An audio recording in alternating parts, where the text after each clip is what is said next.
This program features live coverage of an African safari and may include animal kills and carcasses. Viewer discretion is advised.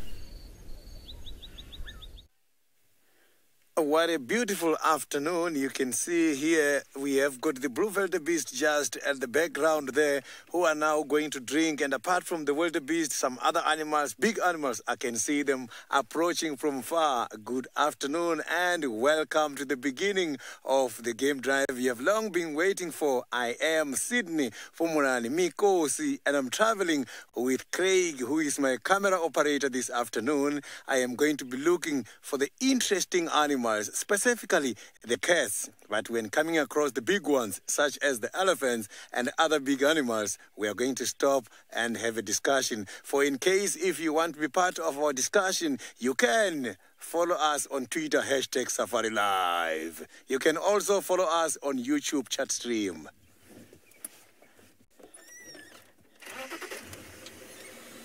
So I'm going to see if we can have a better sighting on this head of a wildebeest, and I can see this one big elephant as well approaching from the other side. Oh, also baboons are here. I can see baboons as well here, 12 o'clock right in front of us.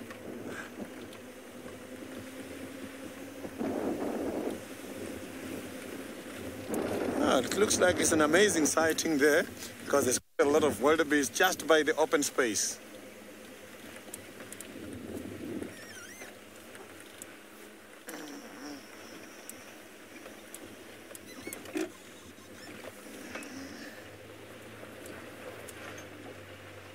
So we are right at the Viotella pen. There is one of the non-perennial dams here. Wildebeest are enjoying themselves. You can see some of them are done drinking. They're just relaxed.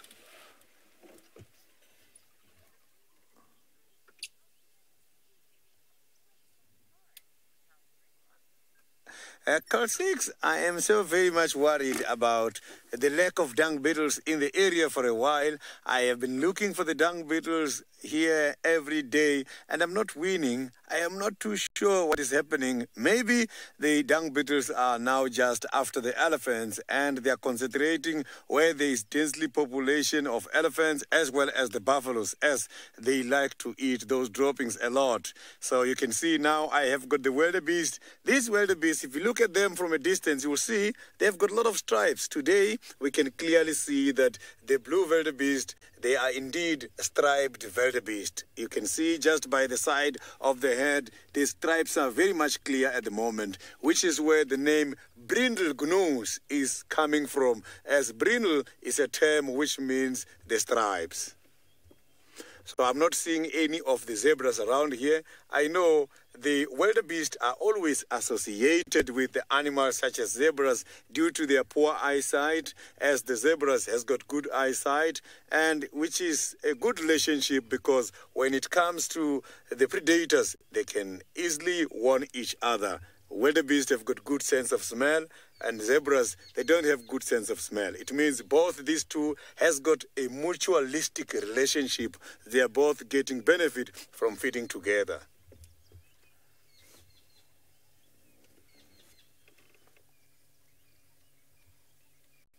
So you can see this wildebeest there is trying to sniff. So one of them is right in water here. I don't know the reason why this one is deep in water. Maybe it's trying to cool the body temperature. Look at that. This one looks tired. When the little one was going down, I thought maybe the little ones wants to feed from the knees like the warthogs.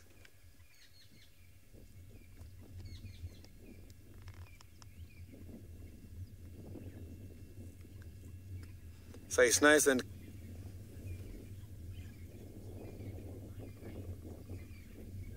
Rosalind, the wildebeest can migrate long distances. I am just not too sure in terms of the kilometers, but let me give you something which determines the longevity of their movement. these animals, they can migrate according to the availability of food. So if the food is nearby, they are going to obviously stop nearby. But if the food is far, they are going to walk long distances. In other words, the migration, the distances are determined by the availability of food.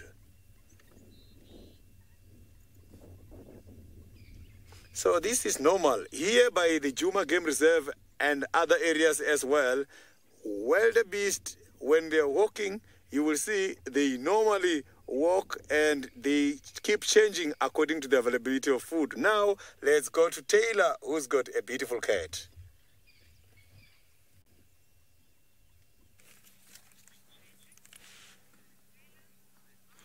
Right, everybody. Hello, good afternoon. Thank you so much for joining us today. We have a special guest appearance of Tlalamba. And the crowd goes wild and a name strap comes up.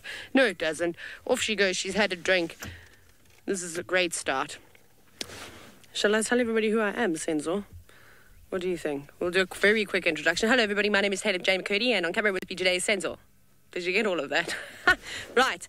We're going to follow Tlalamba, the young daughter of Thandi. I wonder where she's off to. Can I just tell you the quick joke? The joke is that I didn't know where I was going, and I was like, okay, fine. We will go into the Mulwati because we will find Tamba. And then I just turned the corner and then, not Tamba, Tlalamba. Then Tlalamba was just there. So that's great. It's a great start to the afternoon. And now I think she's using the luxury facilities. That looks like her luxury facility face, from what I can remember.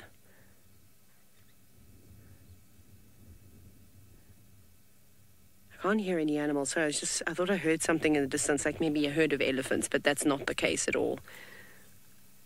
So off she goes.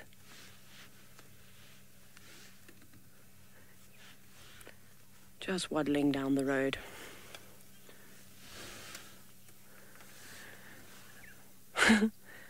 Kristen, thank you so much. Yes, you're hilarious. He said, finally, I don't have anything that's running away from me.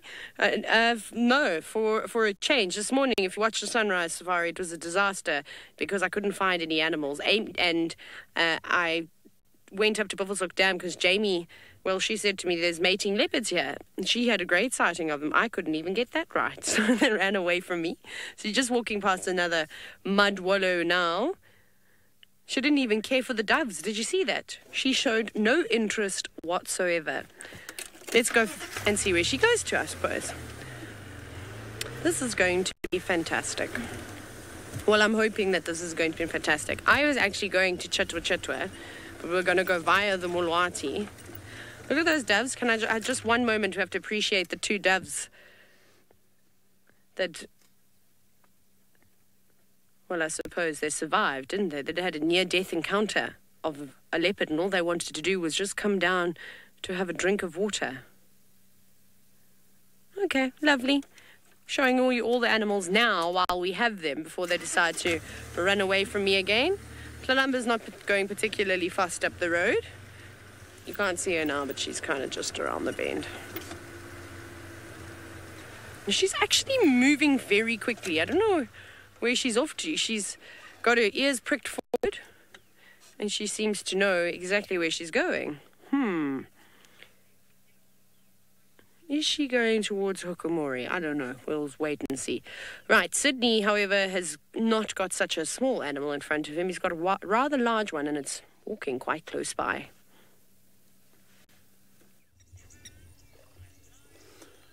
The elephant has just arrived now, and I can see the baby is following, while the other side, the wildebeest are now trying to move away from the dam as the elephants are coming in. I think the wildebeest are not very comfortable with the presence of this big animal here around them. You can see this elephant looks very much thirsty at the moment, is drinking. And this kind of animals can be able to drink 150 to 250 liters of water a day. That is quite a lot.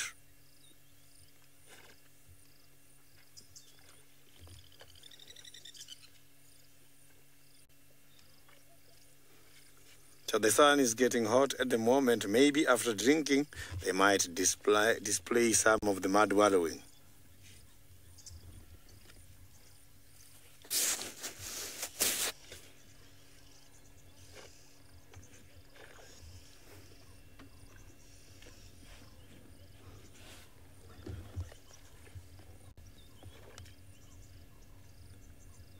So you can see that these elephants are really thirsty. So it has been a very long day.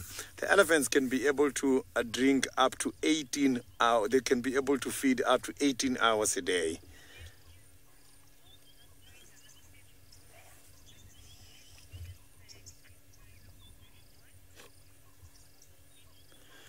So I can see that this is one of the best sightings at the moment, with the wildebeest nearby and all the other animals. So I don't think it's fair if we don't share this kind of a spectacular sighting with the other viewers.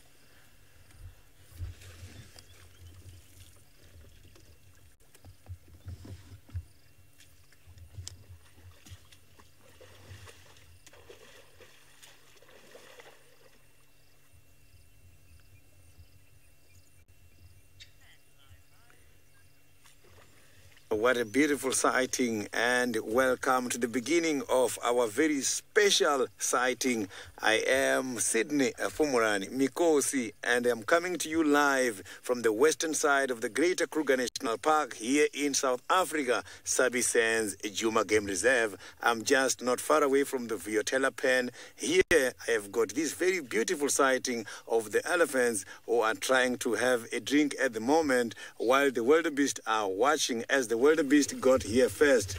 It is amazing to see that the little one, instead of drinking water, the little ones need some calcium. She doesn't want to drink water. She needs some milk. I can see that she's trying by all means to get hold of the teeth so that she can get some milk. This is a beautiful sighting. Elephants are just beautiful. Just by looking at the elephant's ears, you can see you are indeed in Africa. The elephant's ears resembles the map of Africa. Look at that.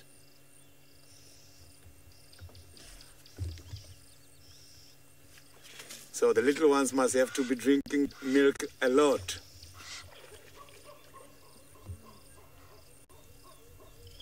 You can hear that we don't only have the elephants here and the wildebeest, we do have other animals. The baboons are also making some calls, but those calls are not warning calls. They're just normal calls. I know baboons, when it comes to the predators, they always warn other animals.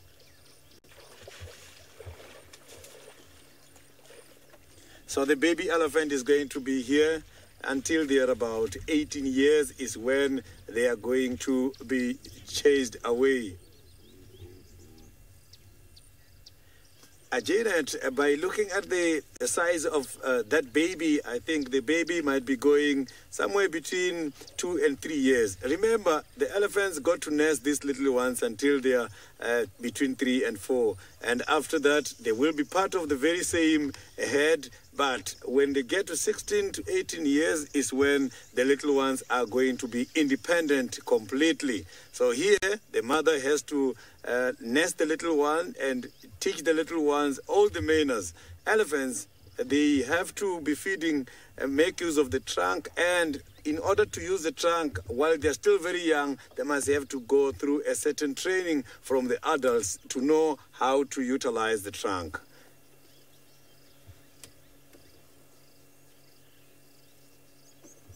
So you can see on a convoy, the little one is leading. So it is not the responsibilities of the little ones in order to lead the herd.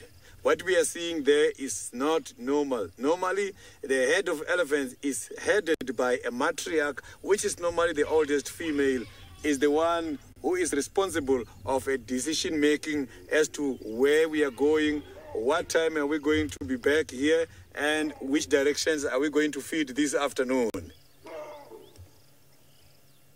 You can hear the baboons. So I'm left now here with the wildebeest, and I can hear the baboons making noise everywhere here around me. And this baboon's noise is bringing us to the end of the special broadcast or special sighting. I am going to carry on now and look for more animals.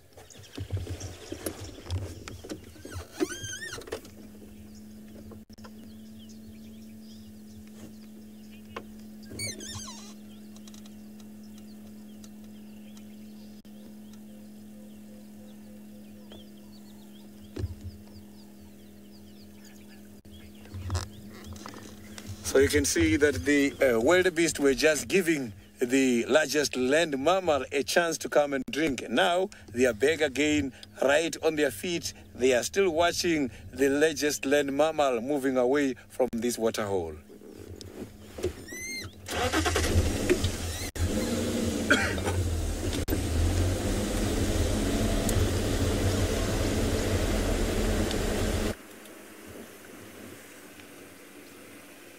So the spot here where these wildebeest are, it is ideal because this wildebeest can be able to see far. It's much more open here where they are.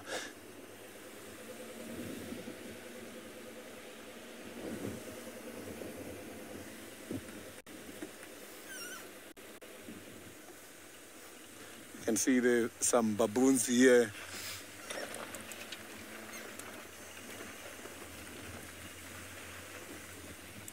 So now we are going to Jamie, who is also about to start by the tent.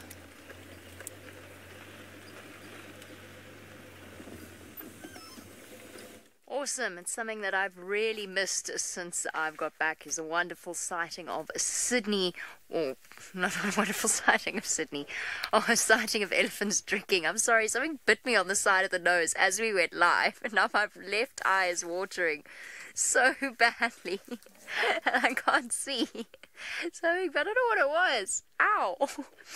Very good afternoon to you all. My name is Jamie. This afternoon, Jean-Dre is on camera with me. And the reason that we are out in the tent this afternoon is because we're having some tech difficulties with the Mara. And Jean-Dre needs to be relatively home-based because he's quite an important man when it comes to running things. There's another important man and he's hiding through the window. He's hiding, he's trying to hide. Rod, you must have known I was going to do that. That, of course, is Conradi. He is our tech genius out here.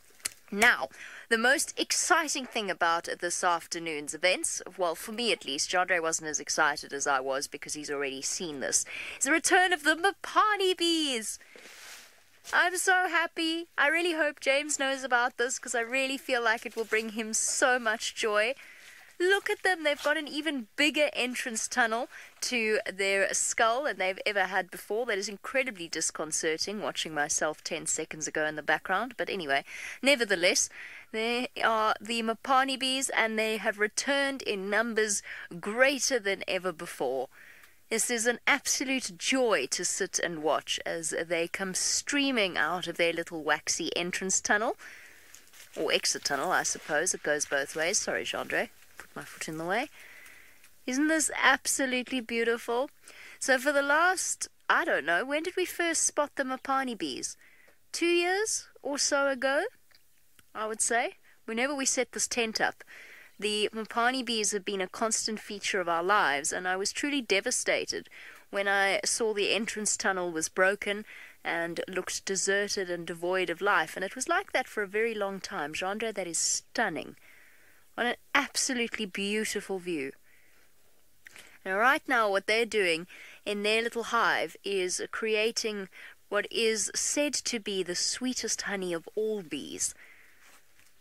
But to discover whether or not that is actually the case, we'd have to break open the giraffe skull and destroy their hive in order to get to it. So I don't think that is something that we will ever do.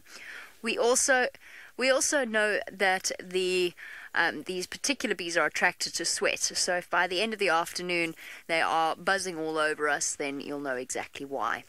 Now, I'm pretty certain I've got your name wrong. Pugmaker? Pugmaker? I'm really sorry. You say wow or something along those lines. I've forgotten what you said because I've forgotten your name. Yeah, there we go. It is indeed Pugmaker. I'm very sorry. I was right the first time. Pugmaker says something about this being absolutely amazing. It really is. I'm probably going to have to move them outside, at least for the duration of our segments in the tent, which is quite sad because I always worry about disturbing them. But if they've survived 2 years of us coming and going in this tent, I'm pretty certain that they're going to be absolutely fine. No. Princess Kimberly, these are also known as stingless bees, so no, they do not sting humans. They can get a little bit much when they crowd around your face, they're obviously in search of any kind of moisture. So sweat, liquid around the eyes, around the tear ducts, up your nose, that gets a bit much at times when they do that.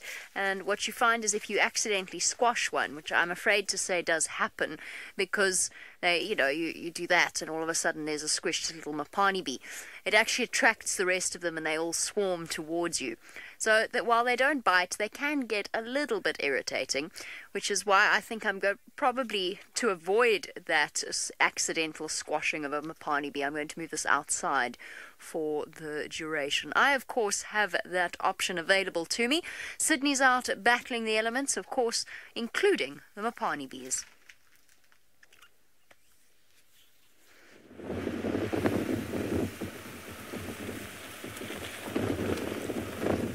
I am doing some trekking at the moment as I want to see if we are going to find some cats in this area or not, but so far there are no updates. I'm heading towards the area where Hukumuri was spotted this morning. Maybe our luck is on that side.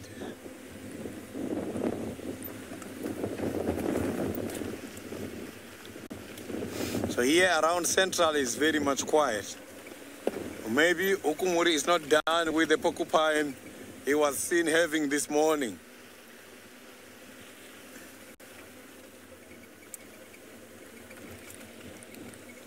So I wonder how he managed to catch the porcupine as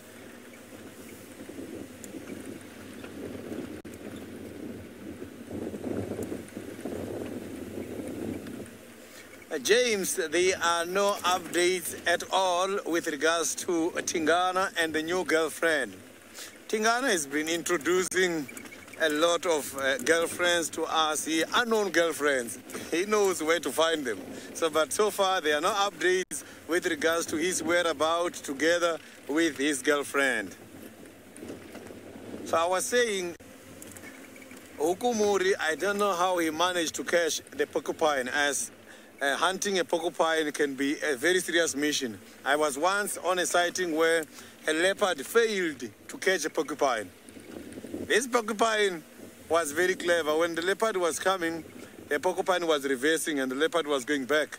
And when the porcupine goes forward, the leopard was following, and you will see the porcupine turning his back and the leopard is going back. He tried to even crawl and he tried all the different strategies, but he couldn't win that porcupine that day. So catching a porcupine can be a serious mission. And they can also be dangerous sometimes, because if they don't approach the porcupine nicely, they can end up getting those quills on them. And if there's nobody to assist them, the cats, big cats, they can die from those quills.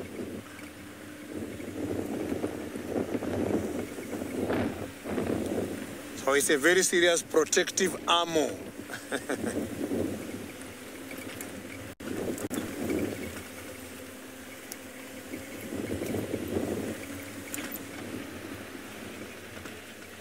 The elephant has been here.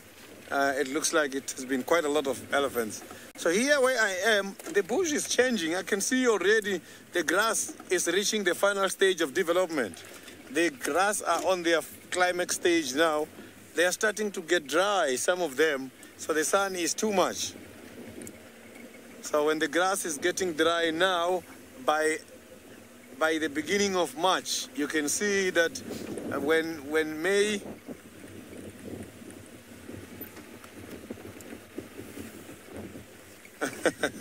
some of the porcupines, you might find that they're old.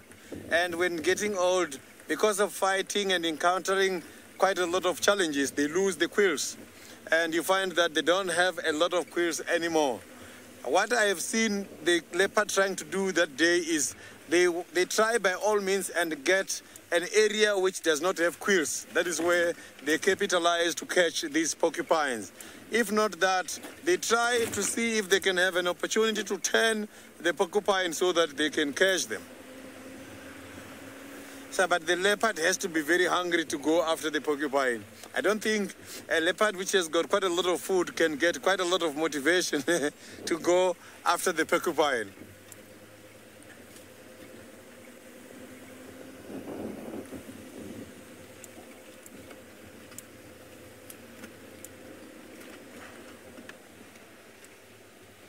So there's very fresh tracks of the elephants here. We might be lucky with the elephants in this area.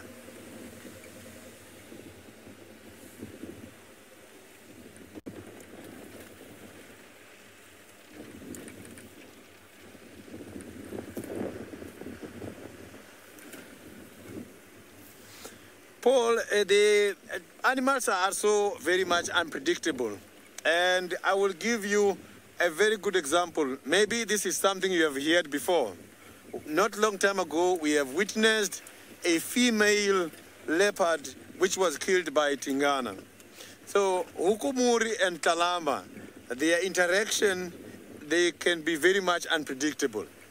So if they meet, the chances of Hukumuri to take action against Kalamba, they are also very much high.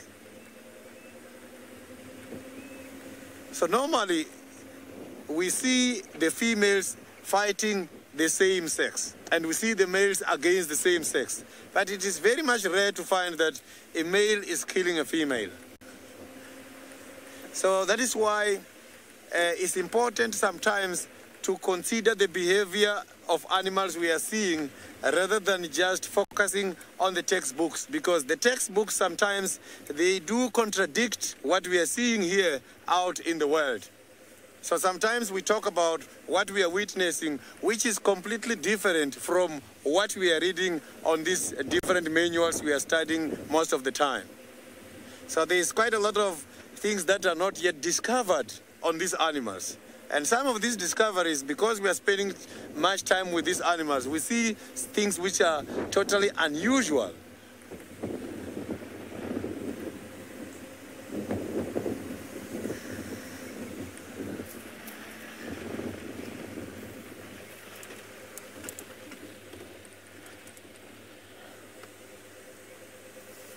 So now let's go back to Taylor, who is trying to reallocate the shy Kalamba.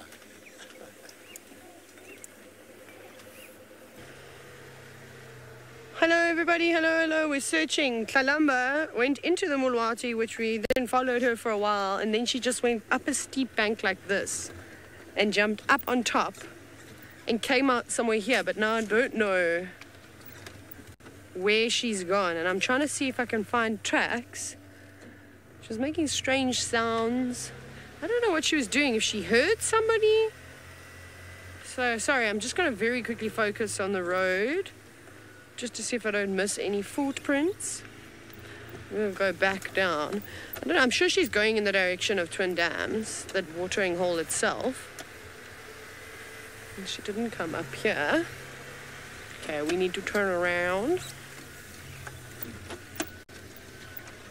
She gone. But where did she go? Why did she come up here? If she's gone into some of these drainage lines, that's going to be a disaster. We'll have to probably move on from her and try come back a little bit later, because it is super thick. I mean, even in winter we struggle to drive along these drainage lines. There's absolutely no ways we'll be able to do it in summer. Okay, so now we need the squirrels, the franklins, the spur fowls. Anybody else that wants to shout leopard? We need them right now. See, she could have just crossed here and gone down that side. So with Senzo and I are just going to scan really hard.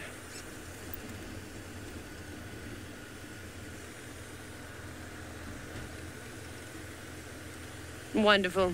It seems as though we've got gremlins already this afternoon and no leopards. So off you go to Sydney, who's having some more luck.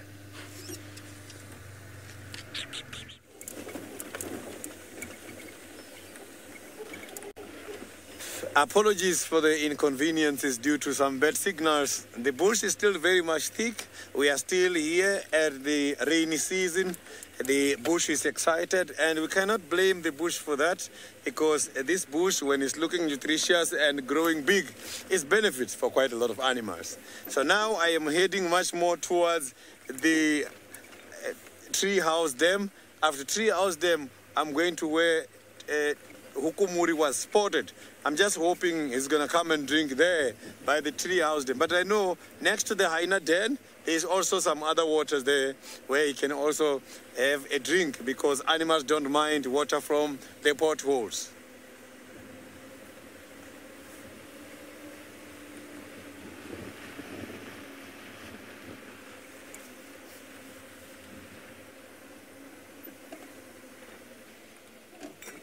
So, but here where I am not seeing any tracks. There is no much cat activity. Since Hosanna decided to leave us to go up towards the Ndolozi area, is very quiet.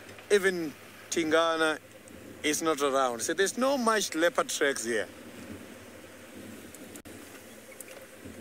There used to be a lot of leopard tracks because these animals, they used to sometimes take each other's kill. Like when Hosanna caught something, Tingana will come. So which means you will always see the tracks around here everywhere because of that.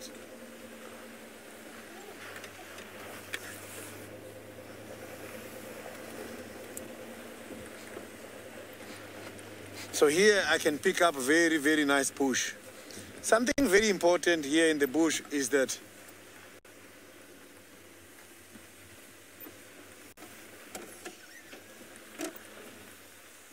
the rhino beetles, I haven't seen them feeding on the dungs, because remember, we have got different kind of beetles. So the rhino beetles, I've never seen them handling the dungs like the dung beetles we are having.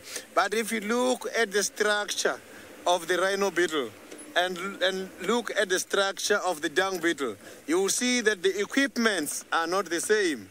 The dung beetles that are eating the dungs, they've got a spade like front structure which helps them to dig and which helps them in order to collect the droppings. But the rhino beetle, you can see with those two horns, cannot help in order to get the droppings, the particles from the droppings to construct a ball.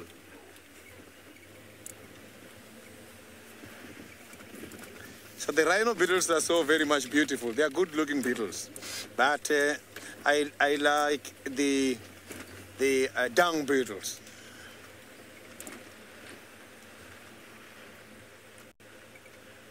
So now let's go back to Jamie by the tent.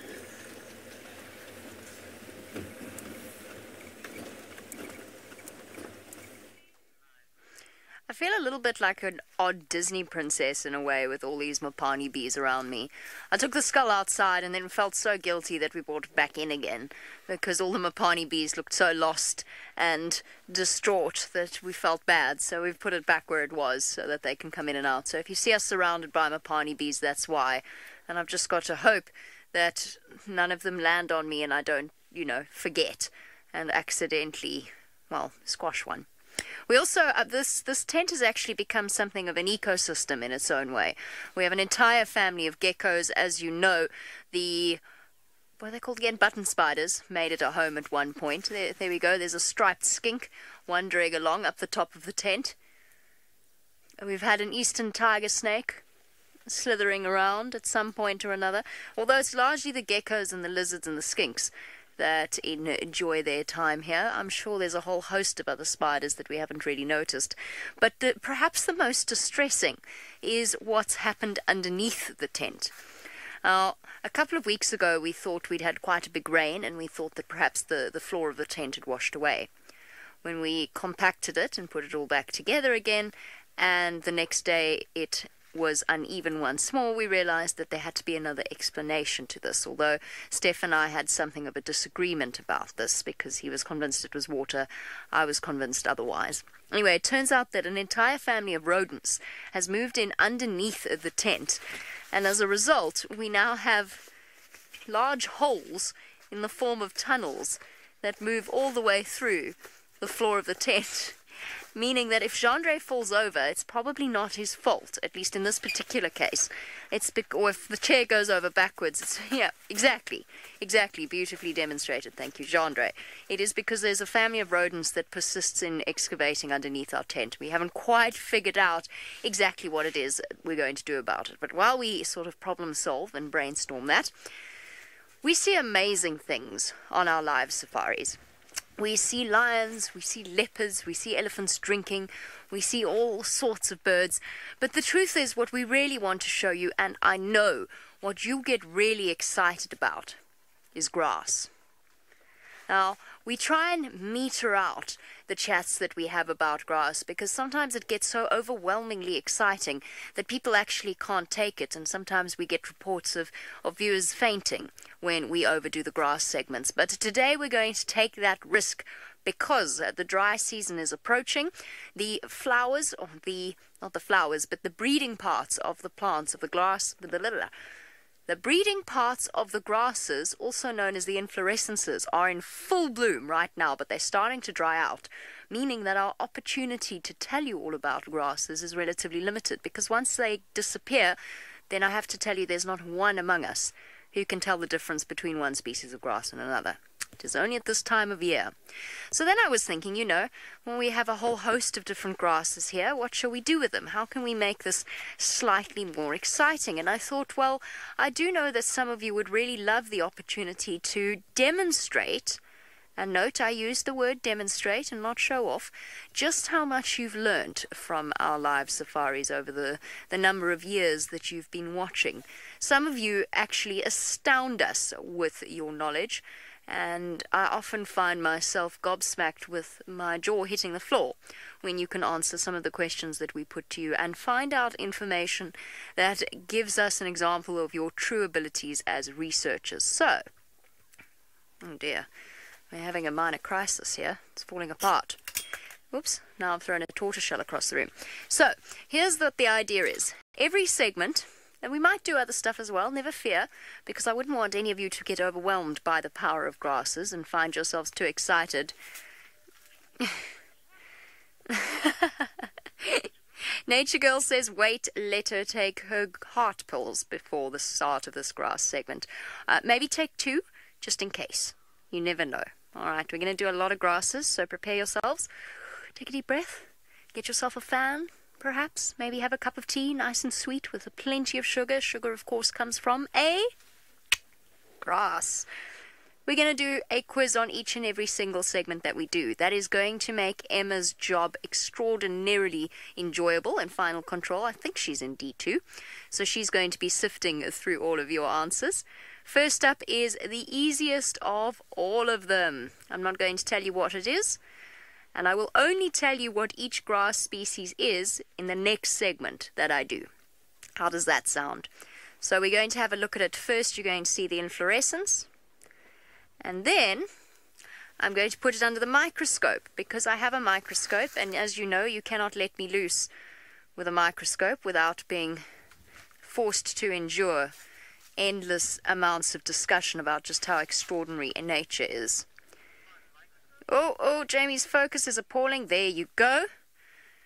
Wow, that's really cool, actually. Look at the spikes on that. Oh, the wind's going to blow it out from under there. Let me just put my finger on it to hold it. Jamie, stop shaking. It's ridiculous. Too much sugar in your tea. There you go. All right, just stay. Okay, I'm not going to touch it anymore because I've got the shakes.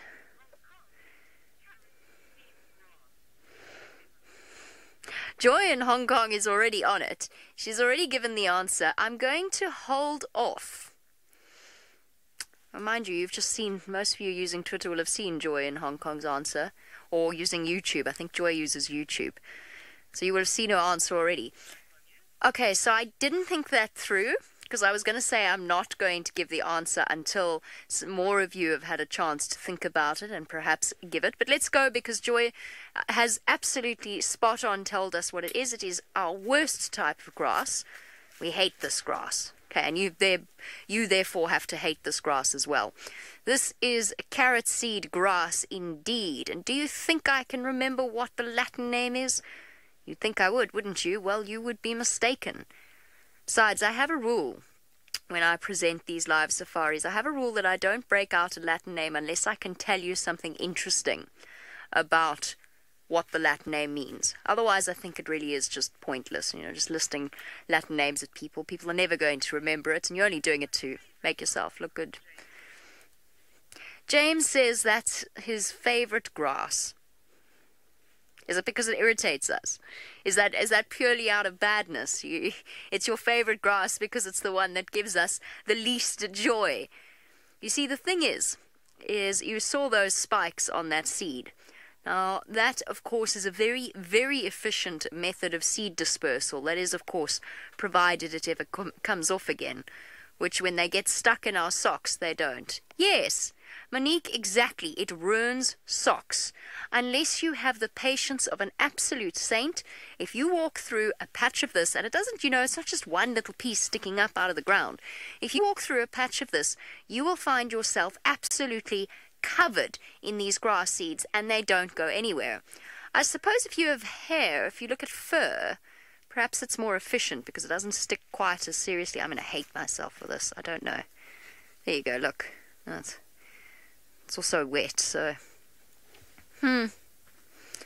No, James. This is not your favorite grass seed. You are mistaken. Totally mistaken. Right, while I get that out of my hair, let's go across to Taylor, who is much more sensible than I am and probably doesn't have any grass seeds in her hair.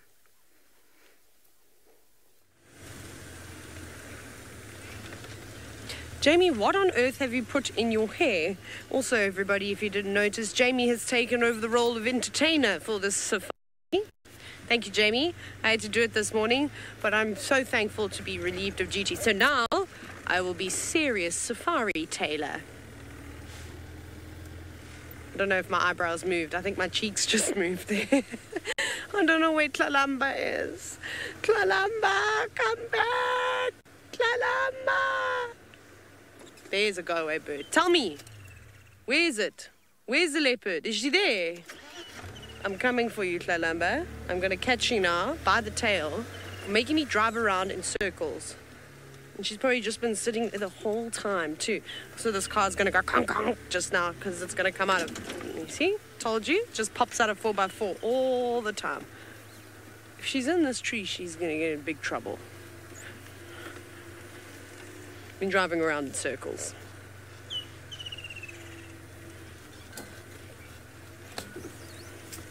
Thank you very much. That's my new name strap. Tlalamba, come back. I don't know where she is. Go away, bird. Please say again where the leopard was that you were whining about. I wonder if she's gone back in the Mulati.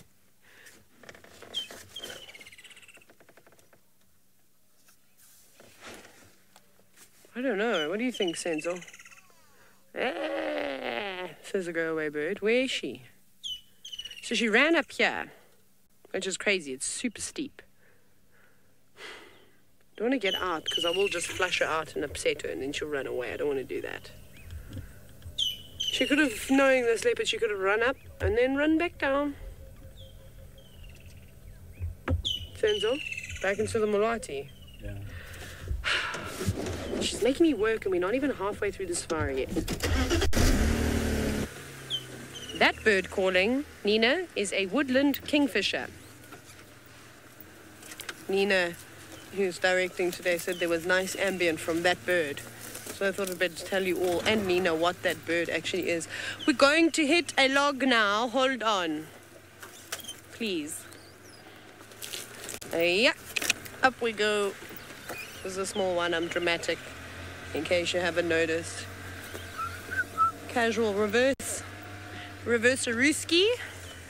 Okay, we're going to go back into the Mulwati again. The Mulwati doesn't like us very much. But... stop making noises in the car. Sorry, everybody. It's 4x4 gear. It kind of has a mind of its own. I don't think when it does that, it says very nice things to us in car language.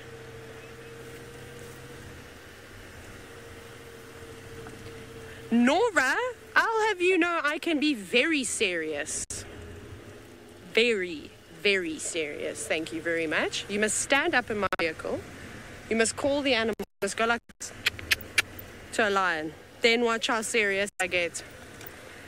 Then, when else can I be serious? In a lion hunt? Super serious Sally Taylor. Yeah. Trying to think when else I'm really serious. When people mess with my food. So when else am I serious? You can't even say anything. That's disappointing. I'm serious about... I don't know. I think that's it.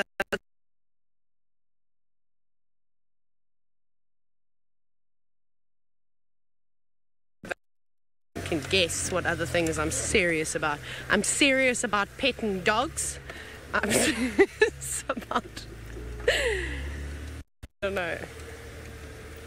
I have a serious fear of sharks. Something else that I don't joke around about ever. You'll never hear me joking about sharks, not even once.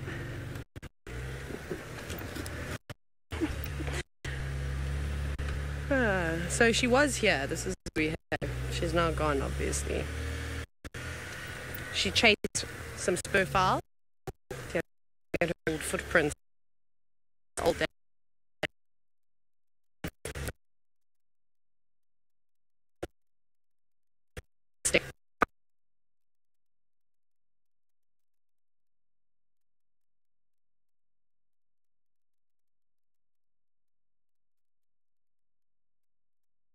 Anyways, if we go back to...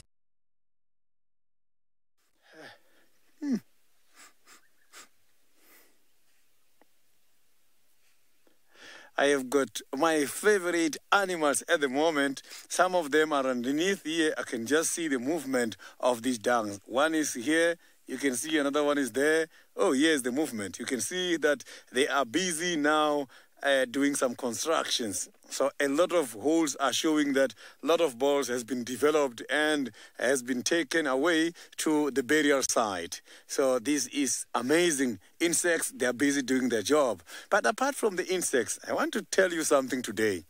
Coming here by the wildlife environment is very much beneficial to our health.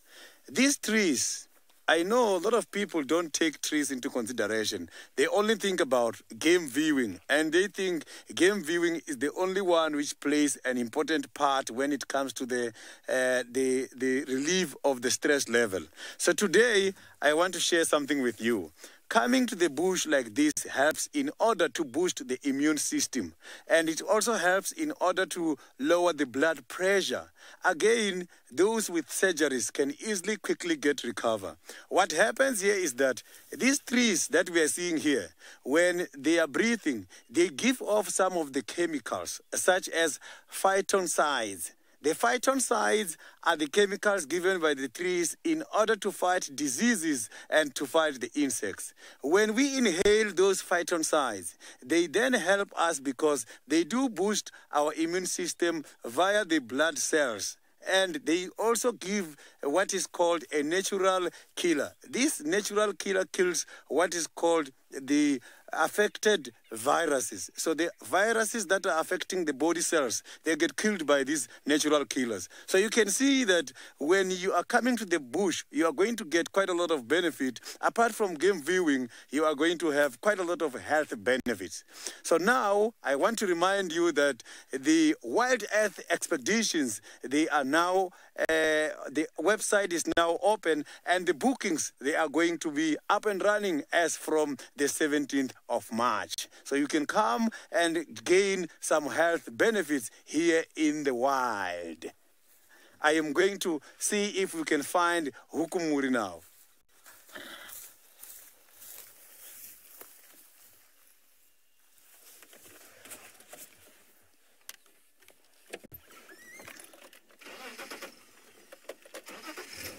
So I'm going to be heading towards that area where Hukumuri was spotted. Oh, look now, the dung beetle is up.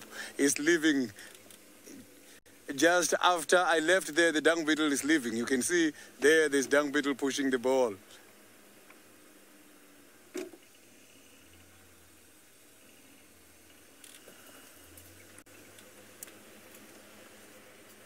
A child of the universe, the birds, they come and eat these dungs. You know, the thing is, the birds comes when there is insects.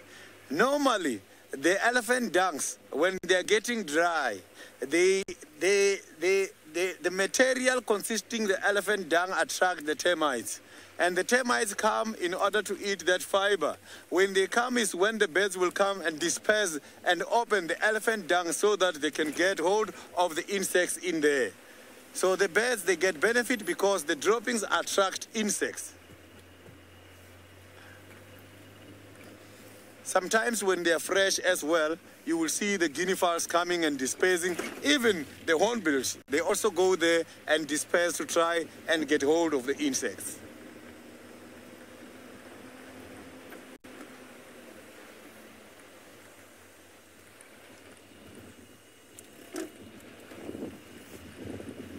So the weather is so very much perfect for the cats to move around. At the moment, it's slowly getting overcast.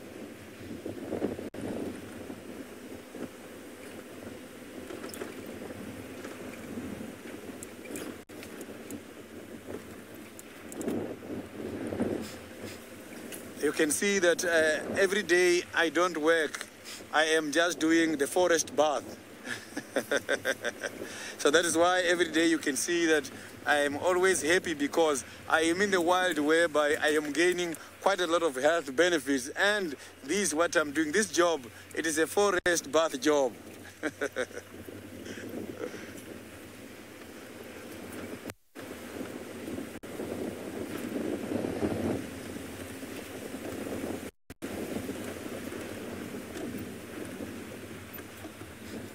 So this area is the area where Hukumuri was spotted.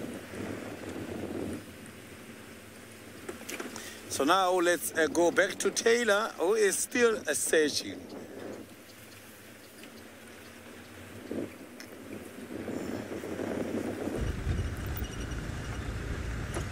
I am still searching, I will be searching, I'm going to search all day.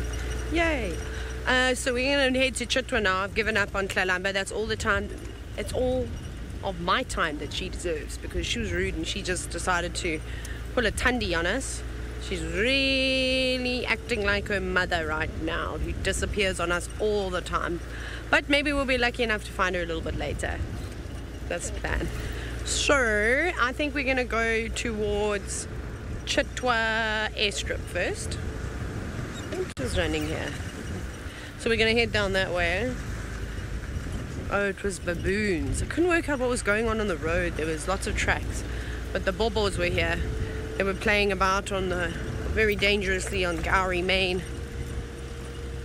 But they're pretty good. It's not the same troop that we've been seeing in and around camp, although they've left camp alone, touchwood. Thankfully.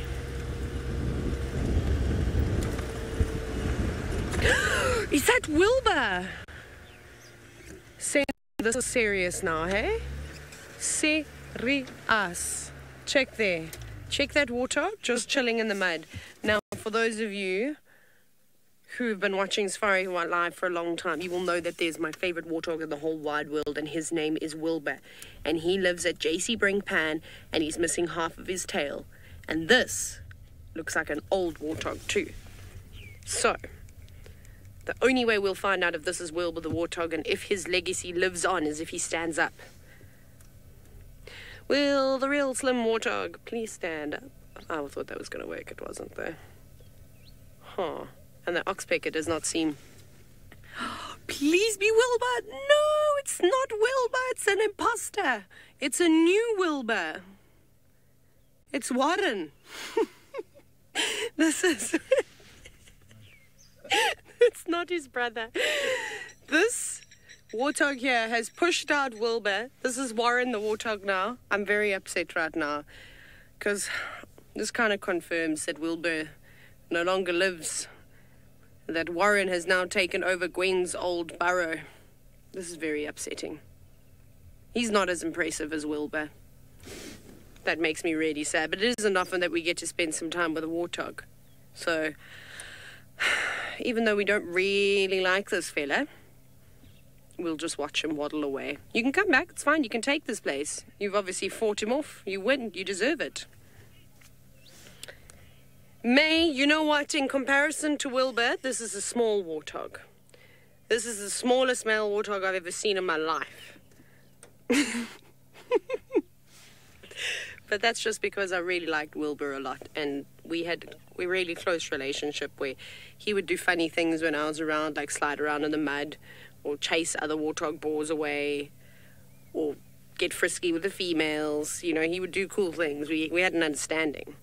This guy, I would zero time for him. African pygmy warthog. No wonder you've got no ladies here, because size does matter in the animal kingdom, everybody. Right. Stated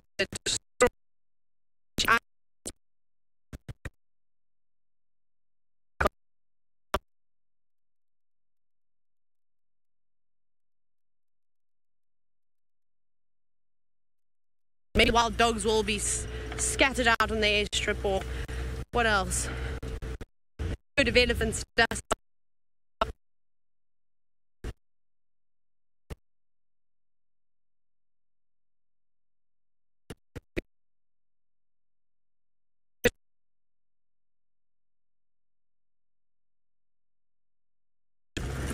Maybe she will be, maybe she won't. I hope she is though. So we'll just check very carefully. She could have moved just slightly. She was going towards the Mulwanini, but then I believe she was back the afternoon, so... very...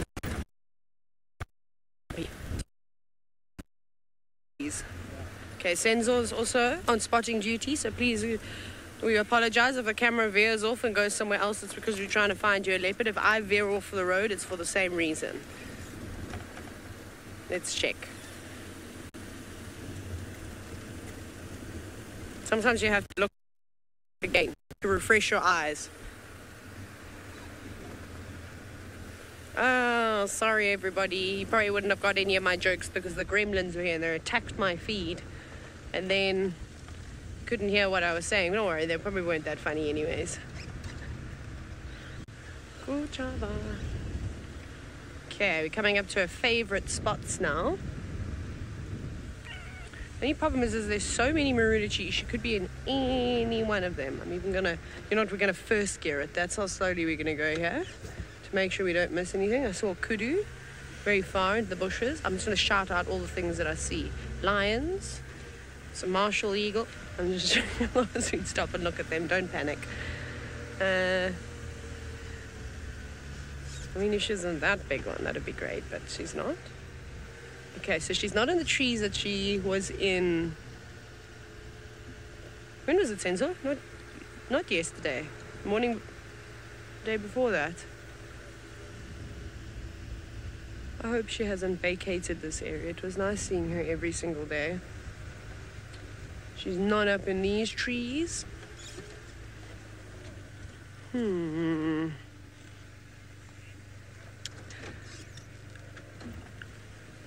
David, the weather is lovely today. There's a gentle breeze. The sky is blue. The few little clouds, which is providing us with nice shade.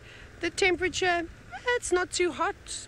A bit warm when you start moving, but as you go, the wind blows straight through your hair. It's lovely. Yeah. Is that everything you hoped that the weather was going to be here? It's always nice at this time of the year. We haven't had rain for a couple of days, which has been great. Please, Kuchava, can you come out? Nope, no Kuchava today. At least we tried, though. You can see I put in effort to try and find the animals. I'm just not very good at actually finding them. We will go this a little bit further. We're going to go on the Chitwa driveway. Then try.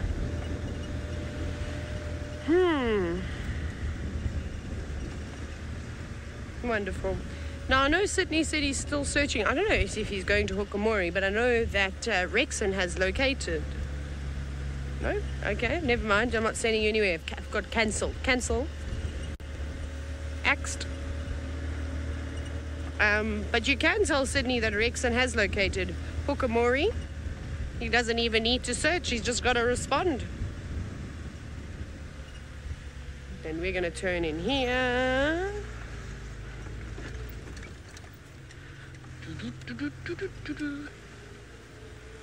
We're still searching, looking for animals.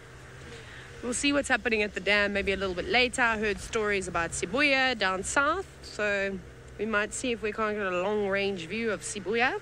I don't know if her cub is with her, so you can't ask me that, but I maybe will be able to tell you a little bit later. But she wasn't on Chitwa. But we will try. Lovely. Okay, well, we're going to keep this bumble on a roll, and off we go to Jamie. He's probably going to tell you quite a bit about grass.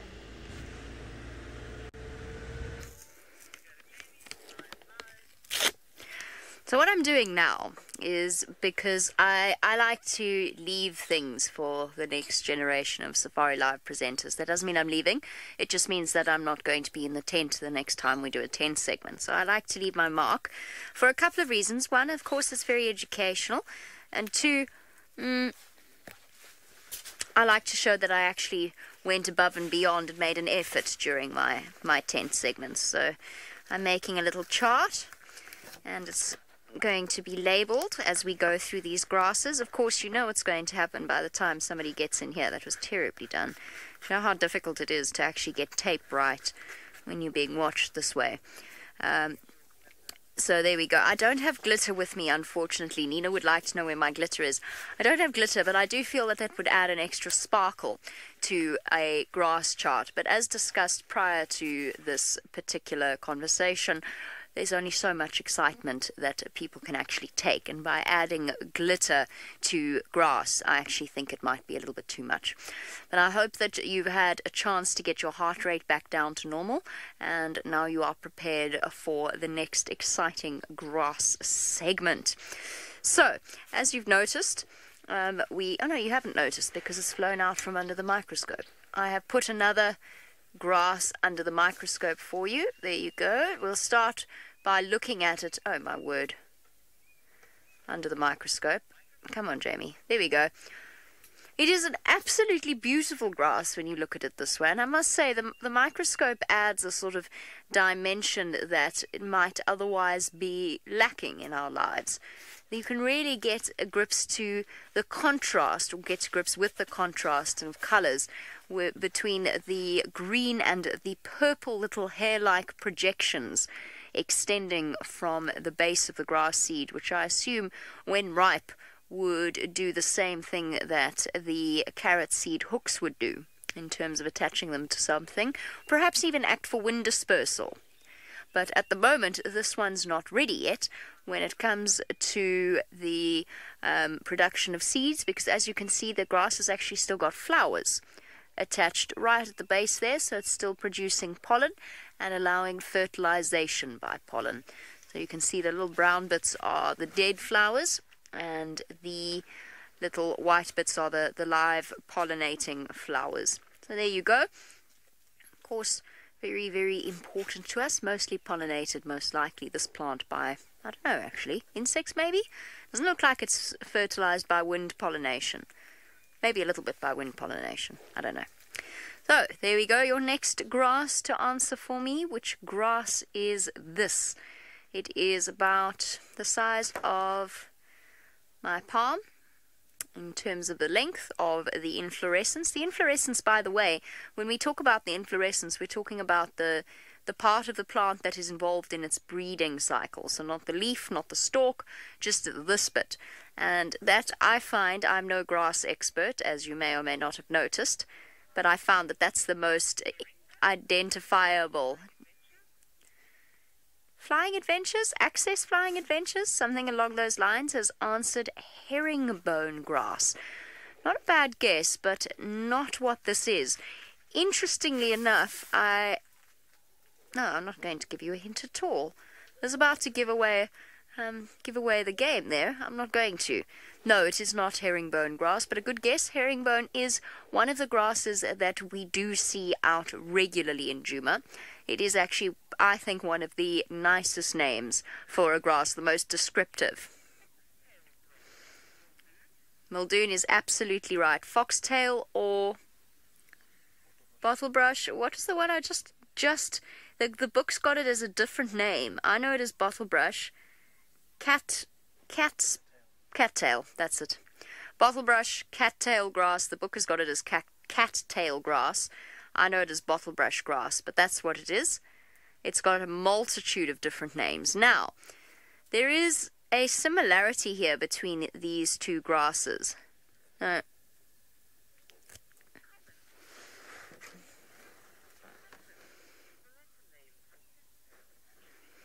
I really appreciate that Nina tried to feed me the Latin name as described by Judy. Judy H, of course, is our resident genius when it comes to such things, and in fact probably when it comes to all things. But Judy H is actually, and this I mean entirely genuinely, truly extraordinary when it comes to her powers of knowledge, memory, and research. Without Judy H, I feel that SafariLive might actually fall.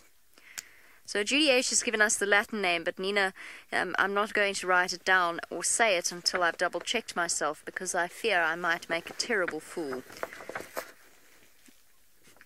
So, bottle, brush.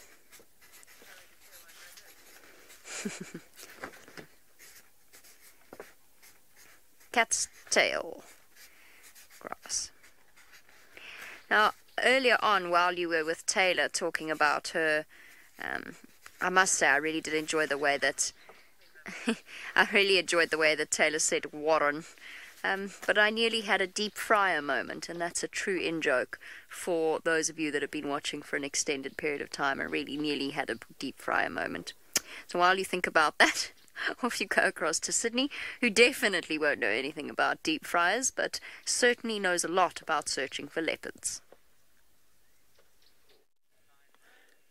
I have just arrived now here where the kill is Hukumuri. We've got him at the moment, and I saw the porcupine as well up, hanging by the tree.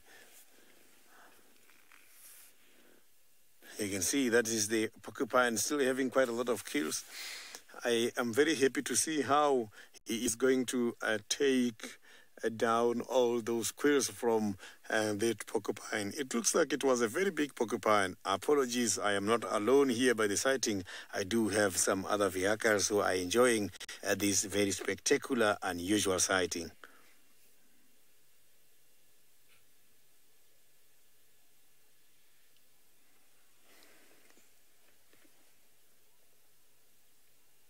So I'm very sure the porcupine must be completely different from the warthogs.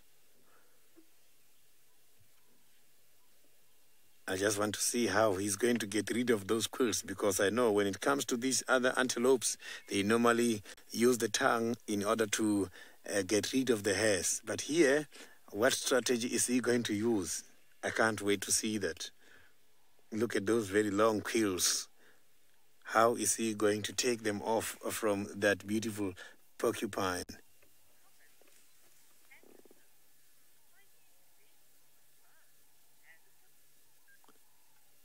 Yeah, you can see that the quills, they are right on top. Maybe he's just going to overturn the porcupine and feed from the stomach side.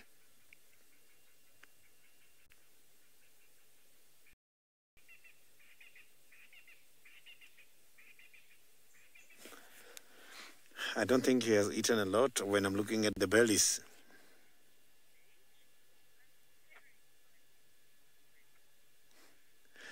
Rose, indeed, this is one of those best sightings. I'm also very happy to be here, and I can't wait to see how is he going to employ his strategies in order to get rid of those quills.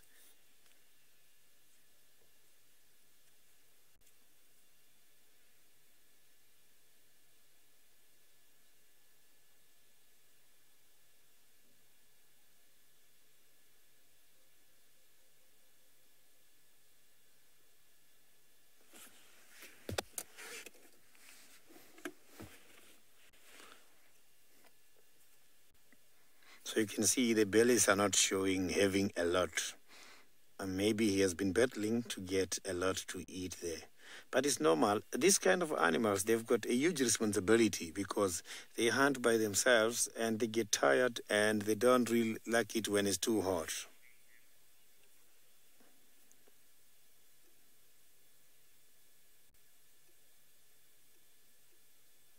Look at those very beautiful.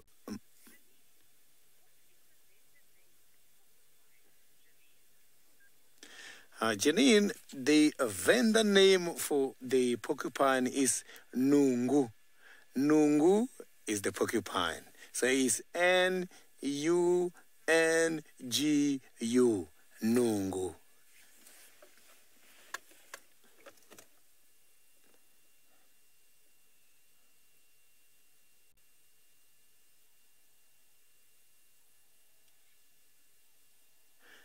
So the they have been used traditionally quite a lot.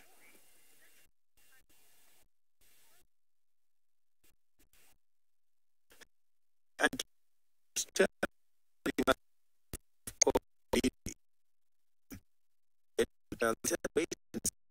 we are going to, sometimes you find that for long hours.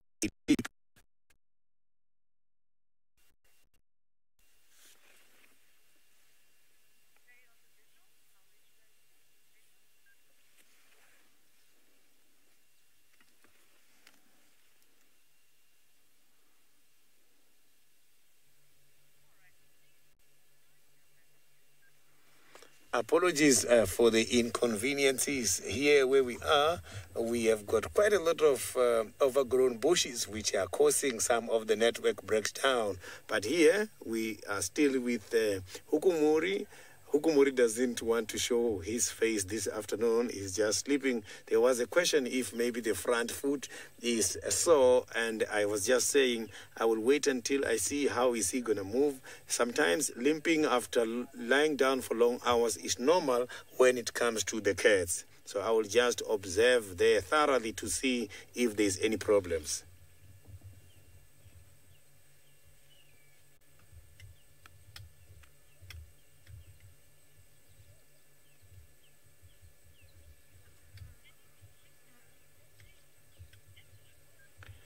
So now let's go back to Taylor, who is having some antelopes.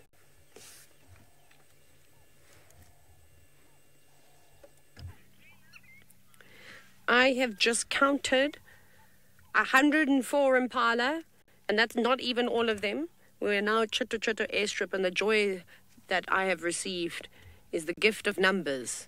And there are plenty of them, lots and lots of impala. So there we go. Instead of having nothing this morning, I've been given lots of the same thing, which is fine. So I'm going to go ahead and say there's probably about 150 impala here. There are so many. The rest of them are all at the top of the airstrip, but we'll get to that group a little bit later. And they were all acting very suspiciously when I first arrived on scene. They were all gazing down towards the tree line in the distance. And there's still a couple of impala that are up on the termite mound. And they don't seem to be too bothered right now. None of them are looking in a particular direction. So I don't know if maybe a hyena popped out and sort of just ran across the road and then ducked into the bushes, or if there was a giraffe or maybe an elephant that sort of caught their attention. Who knows? Could have even been a daker. Those little antelope, they scare things. And for a change, unlike yesterday afternoon, the flies are bothering the impala, not us, hey Senzo? How happy are you? Well, maybe we'll still be able to show Vincent what one of these dead biting flies look like. But it's really awesome to see so many animals gathering at this time of the year. I suppose when food is plenty, you know, there's no real drama. I haven't really seen much fighting other than a bit of jostling here and there. But nothing too serious. The youngsters, actually, sort of the year-old impala, are fighting with one another more than anything. Look at these two grooming each other. Tim, I was dreaming that it was wild dogs that were going to come bursting into the scene. So, that would be great. However, who knows? I don't know why I howevered, because I had nothing to really say after that. It would be really cool. I suppose they'd actually have a good chance of catching an impala with so many of them, because they'd all freak out and sort of go into a frenzy, I would imagine. And then some young, inexperienced impala, I think, would get left behind or sort of run the wrong way. I suppose having a lot of animals are good because you've got a better chance of spotting something, a predator of sorts, but at the evasion, I don't know. Unless this was, 150 buffalo. Everyone's kind of at risk here. Oh well. It's lovely. Okay, we're going to carry on now. I want to see how many impala are at the top of the airstrip too. We'll be driving through this herd. It's so nice. I was hoping to have a big herd of elephants here, to be honest, because it's pretty at this time of the year with the nice light that will come through this afternoon. Ooh, wonder if there's going to be a bush dinner. Oh no, it's not. It's Charles and his dog. Hi. Hi. Okay. Excuse me. There's actually not that many impala around here. Oh well. Maybe there's like 130 then. We'll take 20 off. I don't think I counted all of them correctly. I think I probably missed quite a few. I didn't count any of these on this side of the termite mound, that's for sure. A whole bunch. Yes, Fiona, they do seem to be on alert. That's why I mentioned it, that they were all staring at something into the distance. I don't know what it was though, but now they're fine. There was no snorting and we've been there for ages. Where to now? I thought we were going to have more things, maybe some Inyala in the mix. Nope.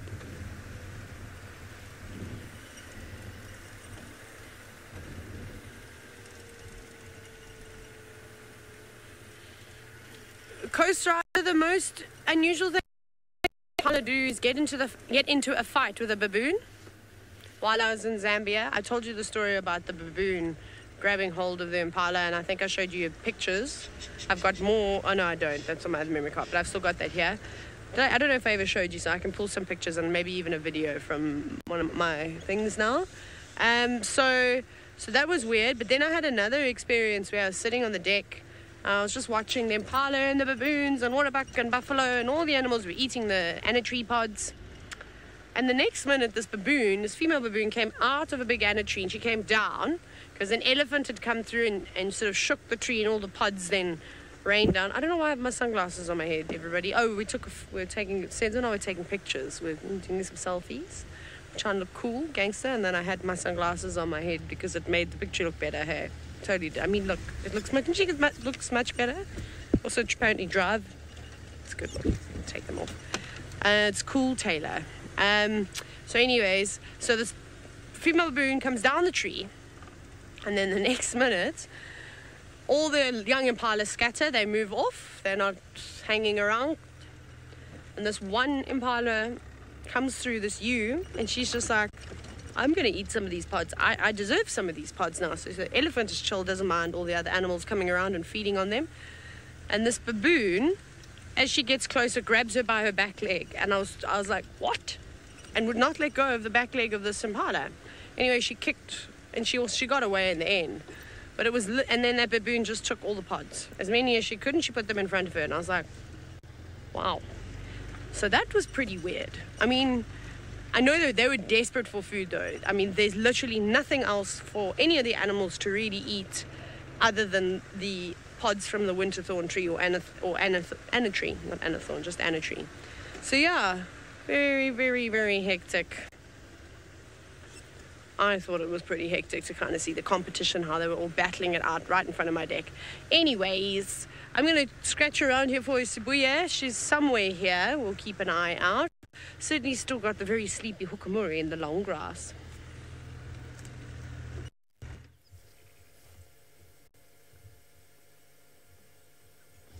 And you can see that now hukumuri is lying down flat. He was just up about a few minutes ago. Now again he's up. You can see that the cats can be unpredictable. They can just pretend as if they're lying down flat. Look at that. When the cat is yawning, you must know that it's trying to also cool the brain temperature, and that helps in order to assist the animal with the mental efficiency.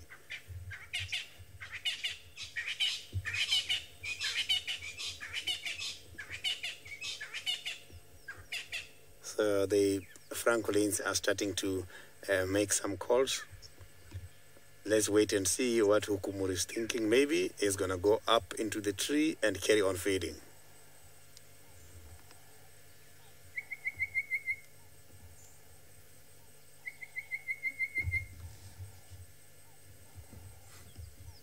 So the porcupine is not smelling bad yet up there, but I can see it has been eaten quite a lot. He already got something. He did manage to open some of the quills from that porcupine. You can see there's a whole part which does not have quills at all. can see there's even some of the flies there who are just moving everywhere, and even some of the ants.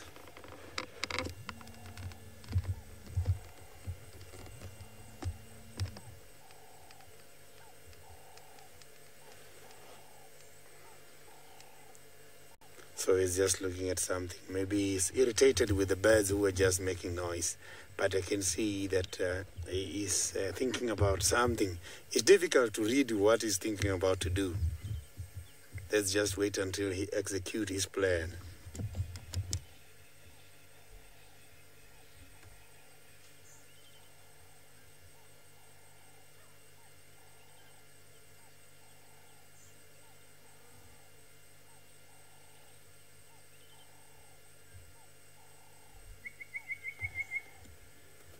So you can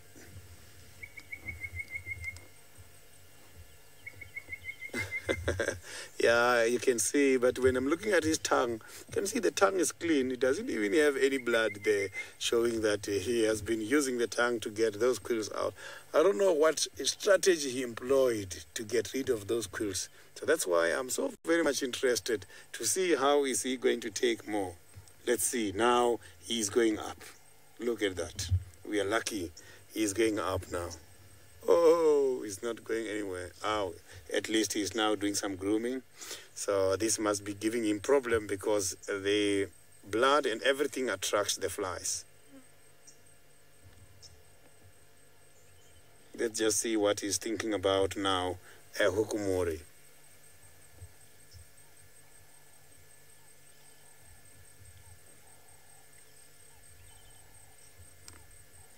Can see those whiskers that we are seeing there, the Fabriciae. If they lose them, they grow back. They are very much important for their survival because they use them as strong sense organs.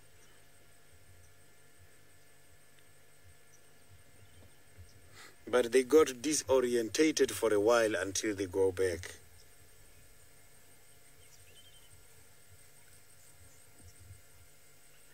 So let's hope he's not going to lie down again.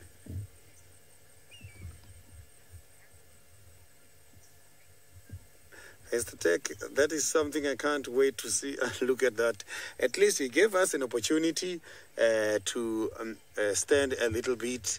It's unlike when he's just lying down flat. At least he is showing us something. So it must be difficult. I can see he's injured a little bit there. I can see an injury just by the front leg. You can see there's an injury there. Maybe that is an injury which took place when he was dealing with a porcupine.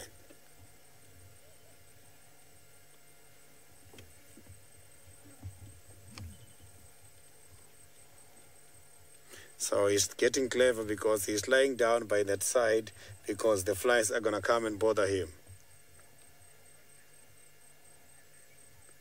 So Minamu, the porcupines, I have seen porcupines without the quills. So the porcupines, I'm not too sure if they can really grow back their quills, but I have seen these porcupines, when losing the quills a lot, you will see them now becoming vulnerable. When they don't have quills, it means they are vulnerable.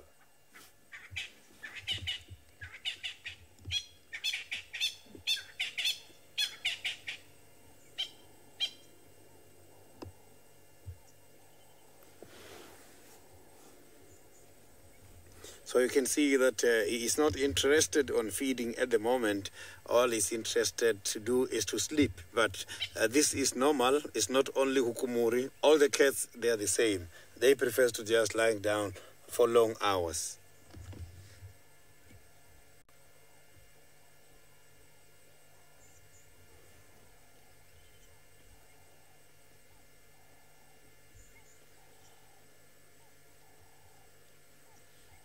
So you can see that now he is just on a sleeping mode.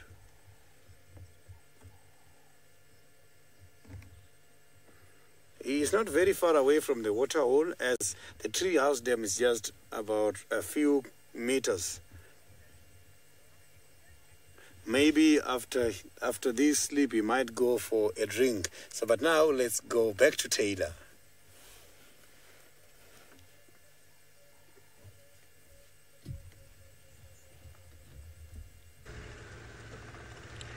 Right, I'm also starting to get a bit thirsty. I'm going to have to stop and have a drink of water myself. But Hukumori will obviously be more enjoyable to watch. If it had to choose between the two, I'd probably choose watching Hukumori have a drink. Because no luck with the Impala, no luck with Sibuya, and I just bumped into Callum from Nkoro, and he said that there's no tracks or anything coming out. He's been up and down several hundred times and still nothing. So that says to me that Sibuya has not come north or east. She's probably gone further west or south. So we shall carry on with our game drive. Dylan told me, this is Brent's brother, told me that there was a giraffe with a baby. I'd really like to see the giraffe with the baby, but he said it was on the open area over here by the airstrip, but I couldn't see one. That's what I was really looking forward to. I wasn't going to tell you until I found it, but now I can't find it, so I thought I'd tell you.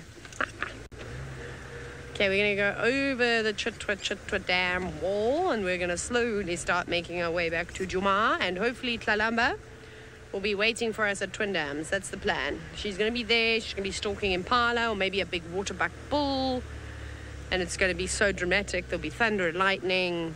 Not too much lightning though, more thunder, big clouds. It'll be fantastic. We're going to set the scene. What do you think about that scene, Senzo? Like it?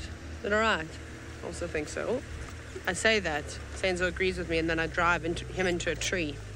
Whoops.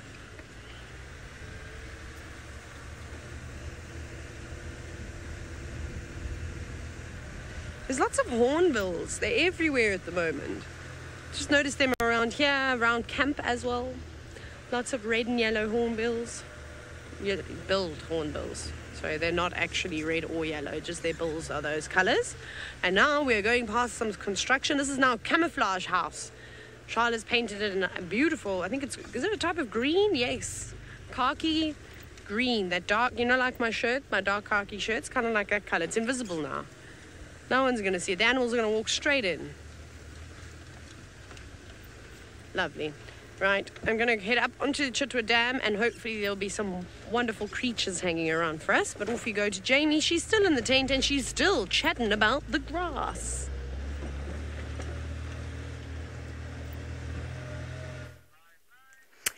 Okay, well, good luck to Taylor. I hope she has some good fortune across on Chitwa, all the way that side. All the way across here in the middle of Juma, the baboons were alarm calling frantically around the dam. Now, this morning I was out with my friend Rusty, who of course has recently joined the Wild Earth team, and we stopped at Buffelshoek Dam, and we were there for a good, probably close on 5 minutes or so. I can't remember what we were talking about. I think we were talking about Karula, and I was giving him a bit of history and background there. And then all of a sudden there was the sound of leopards mating, in case you didn't get that from my impression. And there was Tingana with the skittish female from Buffelshoek right in. They were so close to the edge of the dam, but they were right at the place where the drainage feeds into the dam itself, on the drainage line. And the grass is quite long, and we literally did not see two leopards, and we were sitting there for a good 5 minutes. So it just goes to show how difficult it is at this time of year to find things like leopards. You know what makes it really difficult? You guessed it. Grass makes it more difficult to find leopards. So I hope you're ready for your next. Chandra is just shaking his head. I'm playing this up a fair amount due largely to the fact that Chandra said he could not understand the guide's interest and excitement around grasses. So we're here to change Chandra's mind and perhaps a few other minds around the world. Right, you're all far too... Oh, no. Clever for your own good. The wind's blown my... Oh, there it is. The wind's blown my grass away. Okay, here we go. Right, you're all far too good at this. Right, get this one now. Wait, hold on. Don't go to the microscope yet. Jamie's lost focus. It's blowing in the wind. Okay, we're on microscope anyway. There we go. Fine. Guess that one. Tell me what grass that is. See if you can figure that one out.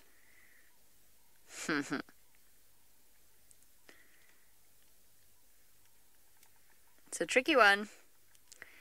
It's got a very distinctive shape to the little spiky twirly bits that probably have a proper name. definitely have a proper name, but I couldn't for the life of you tell you what they are, because I learnt that so many years ago that I don't even remember I've forgotten what I learnt about grass. So there you go. Fine, guess that one. Okay. Chandra and I are now done holding this incredibly tricky position that we've established here. There we go. So now we're going to slowly move, and I'm going to move my left arm incredibly slowly, because otherwise I'm going to send Chandre's camera flying. Ta-da! Right, let's see if you can guess this one. I'm going to go a bit cross-eyed now, looking at the grass and looking at the camera, looking at grass, camera, grass, camera, grass, camera. Ooh, ooh. There you go. Now this grass and the two grasses that I showed you. Now Mr. Anderson wants to know if this is lion's hair or lion's ear grass. It is not. It is the second worst grass in the world after carrot seed grass. And the reason is that these little... let me see if I can get one. Where's a good loose looking one? Might be a good one. Let me try that one. I broke it. I'm really struggling with names today. It says wheat. Somebody said wheat. I'm sorry, I don't know. I cannot get your name. Wants to know if it is wheat. It is not wheat, although wheat, of course, is probably one of our most important grass species. So it is not wheat. It is not a grain plant, and in fact, what it has in common with the other two grasses would mean that it is in fact almost the complete opposite of wheat. So here we go. Here's my little school project that I've got going on here. I mean, this looks like something that someone in 3rd grade might have made.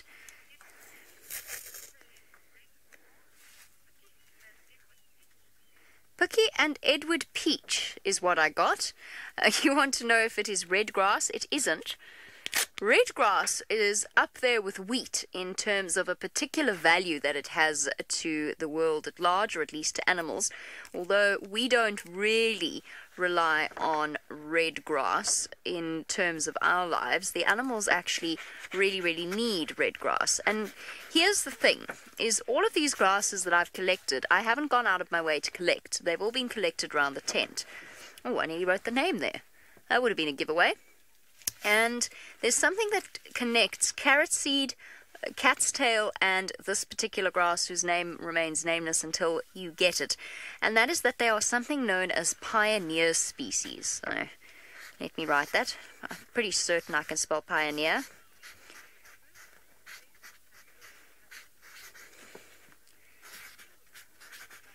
Okay.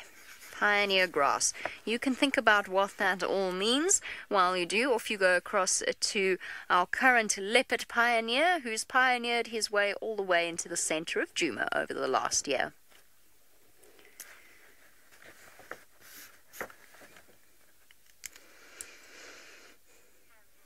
Never mind, you're not going anywhere. Okay, pioneer species.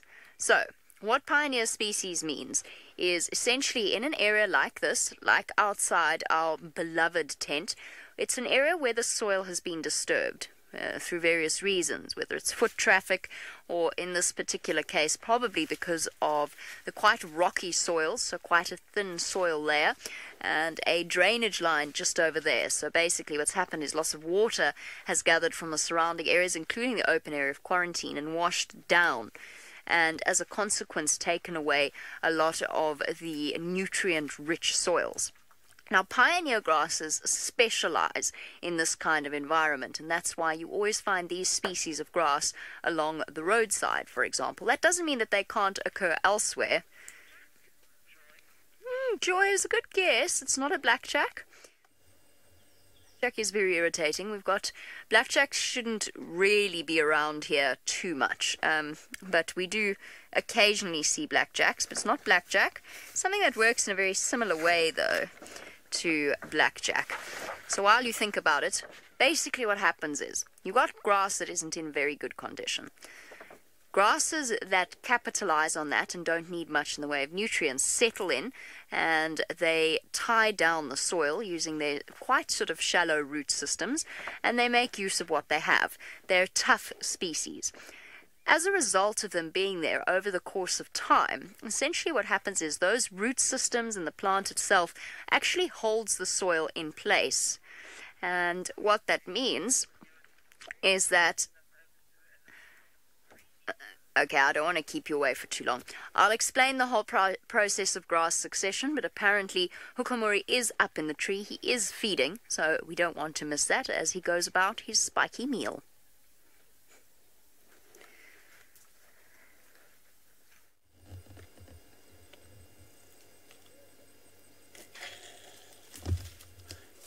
We can see that now Hukumuri is trying to open the stomach from the porcupine.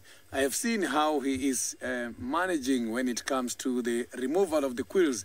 He's grabbing all the quills from his mouth and throwing them on the ground.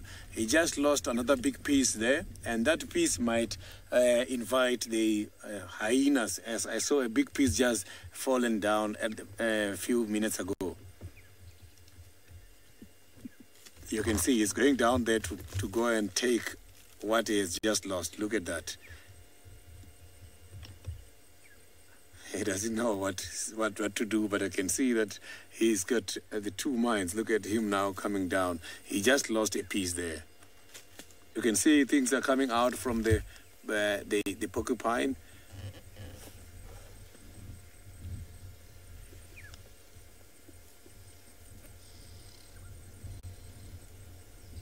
So he might pick up some of the pieces and get them back again up into the tree.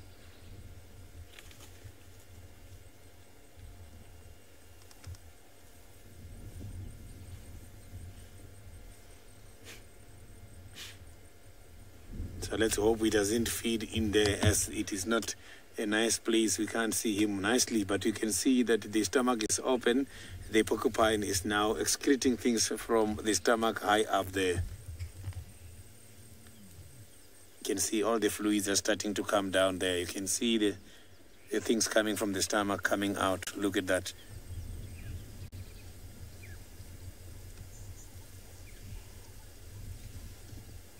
So those are the things which are coming down at the moment from the stomach.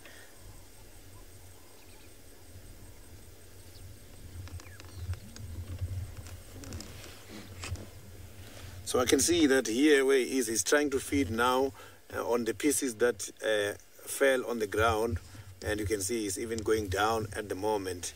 So he doesn't want any of his competitor to come here and get anything.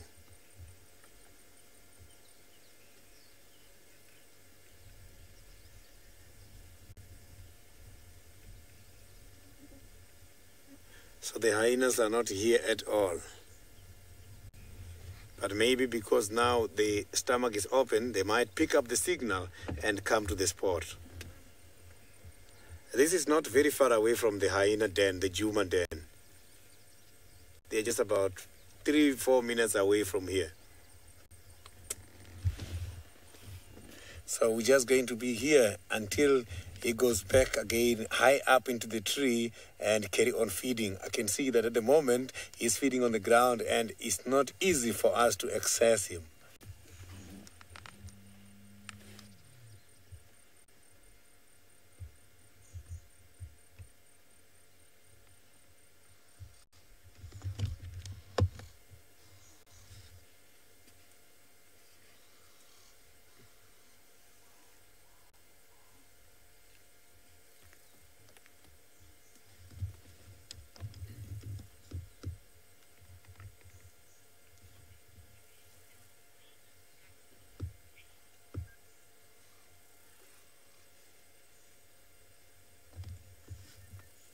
So you can see that it was a big piece which is on the ground there, because he's not even finishing. You can see that it's just keep feeding there, battling with those quills. You can see how he is moving the head that is battling with the quills. He must be experiencing the problems with the quills there.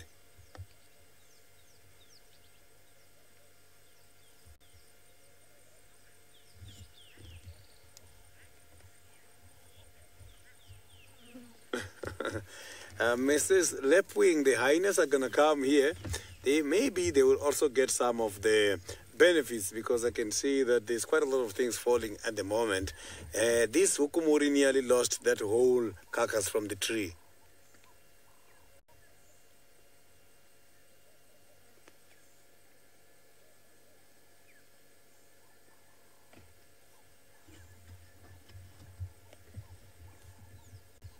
So I can hear him crashing some bones there. So the piece that he got there, it was big because it was the neck bones. He just got the neck bones falling there. Is what he's feeding on at the moment.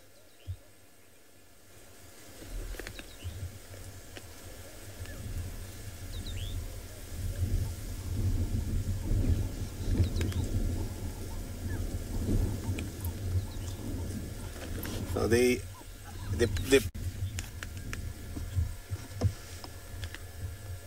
so what we are hearing now is the bones he is crushing. Those are the ones that normally develop that kind of a chalky color when the droppings are on the ground for a long time.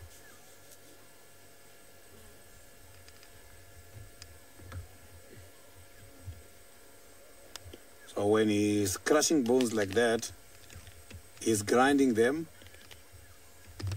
for the other animals to come and eat. So now let's go back to Jamie by the tent, who is enjoying the beautiful sunset.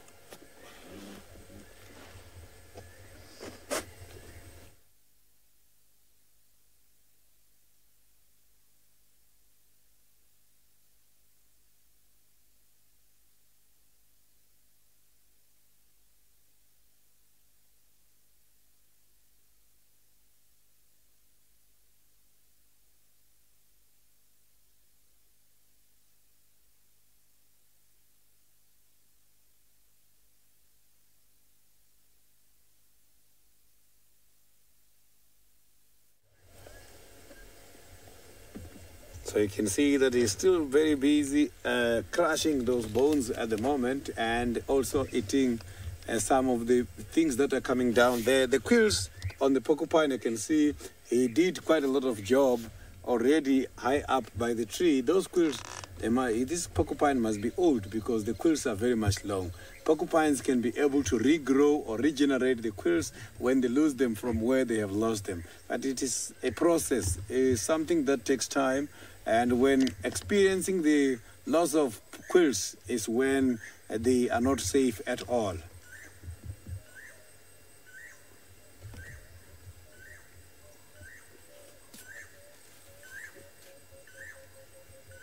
So during the olden days, traditionally, when people were injected with some of the ingredients from the trees, because we did not have razors, the porcupines is the one, the quill is the one which used to drill the little holes here on the skin so that they can be able to put some of the traditional ingredients from the plants, the powders, in order to strengthen some of the people from various tribes.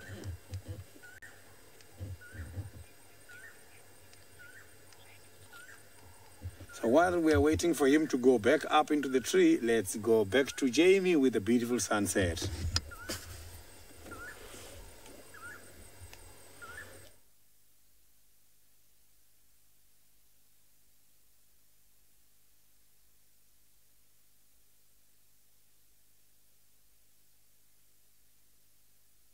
Very pretty, I'm hiding behind the grass, yada yada, look how tall it is. And that was essentially where we were going with that scene. But unfortunately, because you couldn't hear me, probably didn't come across very well. So you get the idea. Look, it's gorgeous. We've been, what did I say again? I had it all worked out. The tent's been here for a long time, but I don't think we've ever stopped to appreciate the true beauty of the grass. Jean-Andre is a cameraman, therefore he has an eye for these things, and that was pretty much all that you missed. Oh, and that grass can hide all sorts of things, leopards included, and myself. And most likely the tick that's probably, as we speak, making its way towards somewhere unmentionable upon me, because now I've been lying in the grass and it has found its way. Now we didn't quite think this through, Jean-Andre. It's very pretty, but now I feel compelled to walk towards you. I have to sort of wade through stands of panicum grass. We were talking about pioneer species. Panicum, of course, I'm not even going to think about testing you on panicum because it's really a very easy grass for you to have done. No, sorry, I had to get past the tent poles and then I stopped to pick panicum. There we go. So panicum is a type of grass that is actually nutritionally very valuable. But the previous grasses that I've shown you, and I do believe you haven't got the third grass yet, the previous grasses that I've shown you are not very good for eating at all. They're pioneer species. That means they need very little in the way of nutrients, but that also means that they yield very little in the way of nutrients. But that doesn't make them any less important. So they essentially hold on to the soil. Let's skip back to where we were before. They hold on to the soil, they hold it in place. When they die, their nutrients are fed back into the soil, and gradually over time, the quality of the soil actually improves, which makes way for the next species of grass to come in, which is known as a subclimax species. Look, they've changed the names around a little bit, but the process is the same. Essentially, the pioneer species of grass start the whole process of settling the soil, holding it in place, and making the environment suitable for grasses such as the panicum grass. And in this case, it's actually right at the point. It's the type of grass that grows when the soil is ideal, when the nutrient levels are ideal. It's a grass that thrives in good conditions. And as a result, that makes panicum very, very palatable. Palatable panicum. Sounds great. Which means you can even actually eat the seeds. And they're actually quite nice. It's sort of a bit like tasteless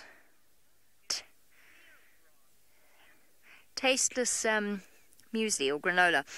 Jules says, or guessed, that the other grass was spear grass. Right idea, wrong grass. Very similar way of spreading its seeds. I'm just checking to see. I might even have some on me now. No, I don't. I haven't picked up any. It's not speargrass. I really looked for speargrass to show you, actually, because speargrass is great. If you get it at the right sort of level of ripeness, you can chuck speargrass at your friend and it'll embed itself in their clothes. So speargrass is fantastic for that, but it's not speargrass. Come on. Somebody must have covered. I'm sure I've spoken about it on Bushwalk before. Or if I haven't, there's got to be someone who did. Steve or James. Crystal says thatching grass. It is not thatching grass. The yellow thatching grass is the one Latin name of grass that sticks in my head. And I just remember having to learn it as a guiding student. Hypothelia dissoluta, I believe. No, it's not thatching grass. There you go. That's called showing off. And it's a rule that I have broken because I can't tell you anything about why it's called hypothelia. Hyper, over, thelia. Don't know. I haven't stumped everyone because I've been checking Twitter and somebody said the right thing. I haven't stumped everyone. I checked Twitter. Somebody's got the answer. In fact, 2 people when I last checked got the answer. How can I give you a hint? The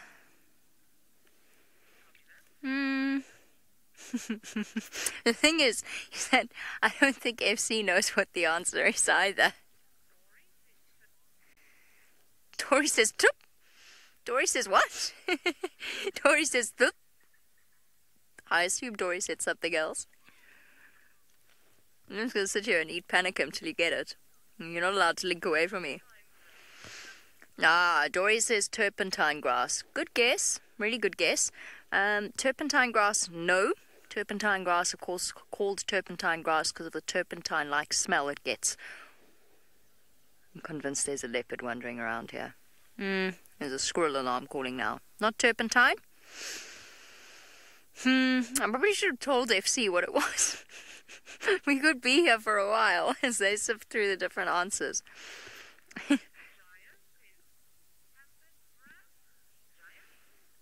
Jaya says what grass? Panther's grass. I don't know that name. I'm not going to laugh because it could easily be the name of a grass not here. Pampas grass. Oh, pampas grass. Nope. What did Judy say, guys? When in doubt, what did Judy say it was? This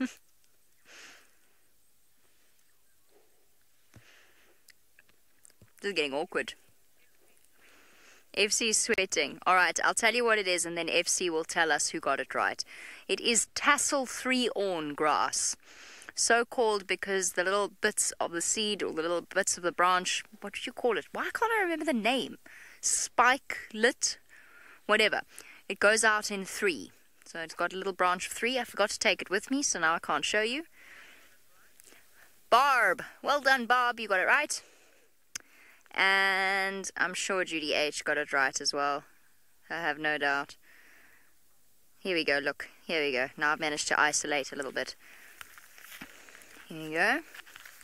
Chandre's not wearing shoes. Oh, I pulled the third awn off, so now it's just a tassel 2-awn.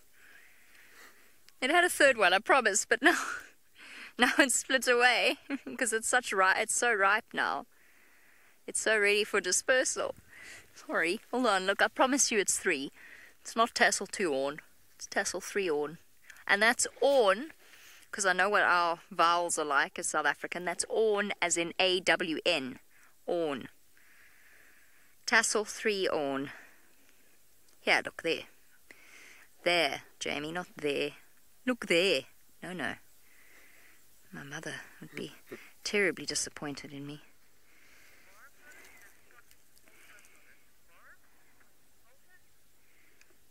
Bob and Patrick? Project Alpha. Bob and Project Alpha, and of course Judy H. Judy, I knew your name was in there. We're almost going to have to disqualify Judy from these games, I think. Definitely.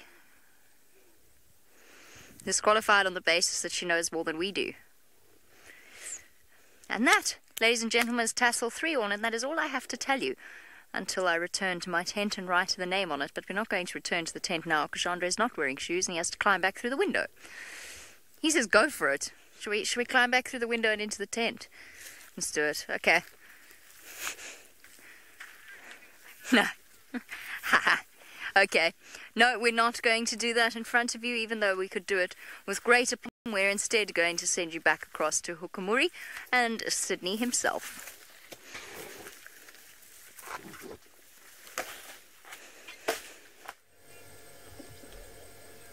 We are still here, and Hukumuri is now on the ground trying to finish up everything that has fallen earlier on. Hopefully he will go up again to the kill anytime. I can't see how much is left now, but I can't hear any bones crashing. Maybe he's done. He might just wake up at any time and climb this marula tree to show us more. Oh, I can hear he's breaking again some of the bones there.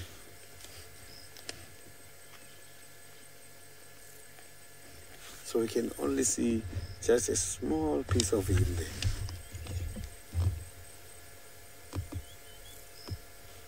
But now that the sun is going down, is the best time for the hyenas to start moving around. Chances of the hyenas to come and distract him to go up into the tree, they are very much high. So as I have just indicated, we are not very far away from the Juma hyena den. So if any of those hyenas decides to come here, we might see him going back very quickly to that tree. Now, there he goes. So it means now he's going back again. Maybe he's going to climb the tree again to go and eat the rest. It's always lovely to see these big cats climbing the trees. So they've got very strong claws which helps them to grab when they're climbing these trees. Instead of going to the tree, he is now living away from the tree. Look at that. You can see he's got quite a lot of blood there by the nose and by the mouth. It's time maybe to do a little bit of grooming. If not, he must have to then lie down a little bit. Maybe he's tired from what he was doing just now. So don't get surprised. I am not alone at the sighting. You will be hearing vehicles as I'm talking.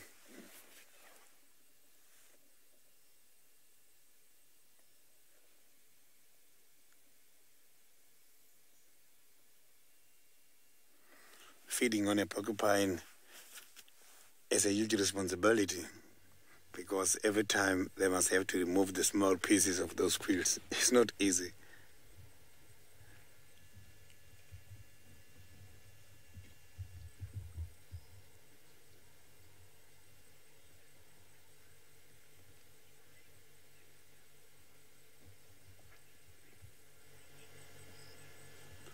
Vincent, what I have seen, this I have witnessed on several occasions, is that hyenas, every time they come to approach these big cats, the big cats, if they've got something up in a tree, they just go up and be protective high up there. So remember, the hyenas sometimes can be very much aggressive and potentially dangerous, especially if they have not eat for quite a long time. If they have not eaten for a long time is when you will see, because their level of aggression is determined by what is in their stomach. When there is nothing at all in the stomach, it's when they get very much aggressive. So if they come here when they are very hungry, you will see they are going to be able to chase him up. So, but he knows very well that after feeding, he must have to clean himself for a while, because it is summer season, there is quite a lot of flies.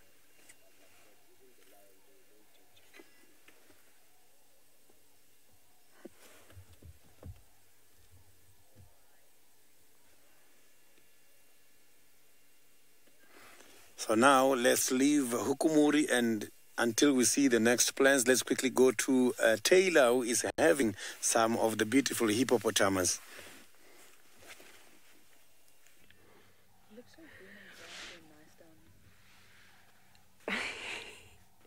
We're watching the ripples of the water because the hippopotamus, there they are, they've come out now, thank goodness, because they were hiding. They just go up and down. Look, and now they're going to go under the water again. Oh no. Yes, there we go. Bye-bye, hippopotamus. So we're here at Buffelshoek Dam, not to look at Snorkel Sarah or Scuba Steve. I called him Harry Potter just now, but that's not really his name. But we've come here to hopefully hear the mating calls of a leopard. Well, they don't make mating calls. They just make growly sounds at one another. But we haven't heard anything just yet. I'm not going to go on foot to try and find these leopards, firstly because that's probably not a wise thing to do. They're going to be very unhappy with me. But also I'm most likely going to chase Scaredy Cat Tingana, who's terrified of people on foot. And then, well, I can't imagine the leopardess that he's mating with would be very relaxed on foot if she can't even stand the sight of a car. So we're not going to disturb them. That's the last thing we want to do. So we're just sort of enjoying the moment and the sounds of the turtle doves, I suppose, that you can probably hear. There's a pair of them calling.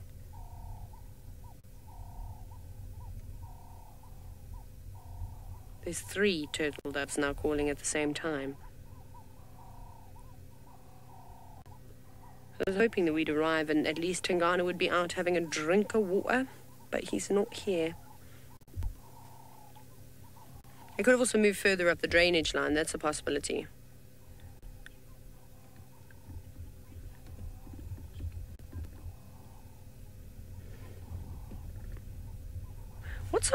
What's on Snorkel Sarah's eye? Can you see that white thing, Senzo?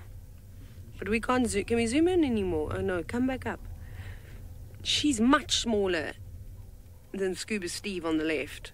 There's got a white patch on her eye. At first I thought it was a tick, but it's obviously not a tick. I don't know. Listen, listen.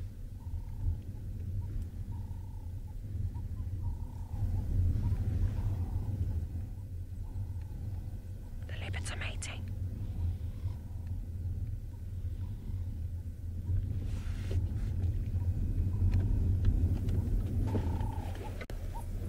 Can you hear it? Turn the ambience right up.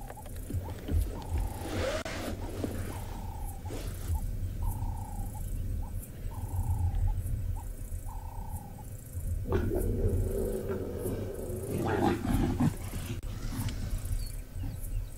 must have been able to hear that. They're right below us. Let's see if they're gonna maybe walk. I'll try and use my hand. I can't. It's so hard to see them because they're like right down here, aren't they? There. But I don't think we're going to be able to get to them. Let's try, Senzo. That is cool. Okay, so they're still here. I didn't think they were going to go far. I thought they'd maybe move further in the drainage line. I'm just going to have to do a sneaky thing. Try and go down a level, but I don't know how they're going to react to that, but we'll give it a bash.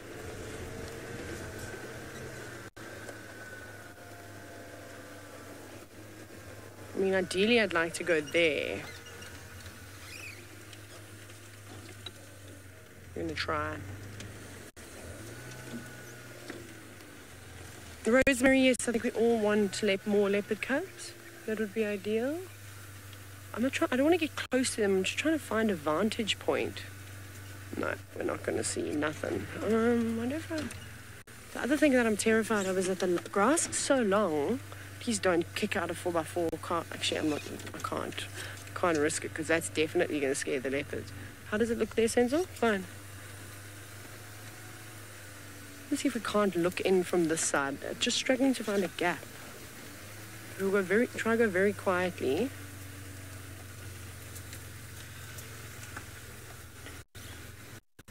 It's too thick.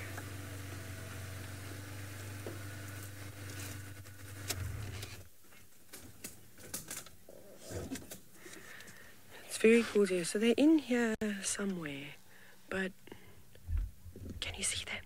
Can you really see them? Where is Senzo? Senzo says he can see them. Where?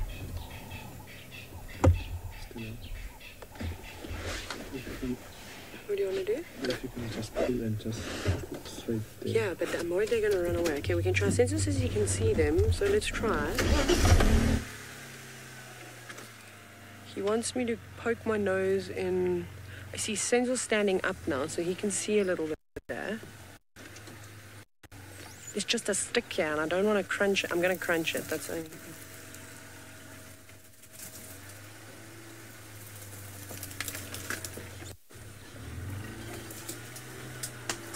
Now, if you're wondering why I'm going so slowly, it's because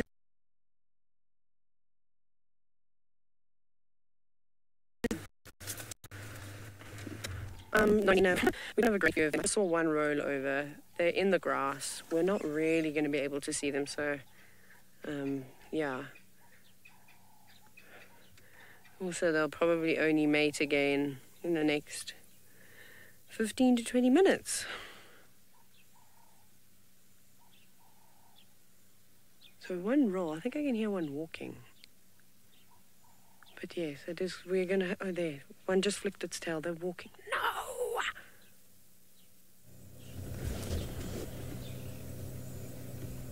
Come back. You'll be like Rose from the Titanic. Come back. Okay. Senzo, we have to move up. We have been defeated by all leopards today. They're moving off into the drainage line, so I'm going to go back. Nice thing is that they weren't terrified. They didn't run. This is also going to be fun because I can't see. Senzo, just tell me if I'm going to go off the edge on your side. I'll watch my side. Yeah, yeah.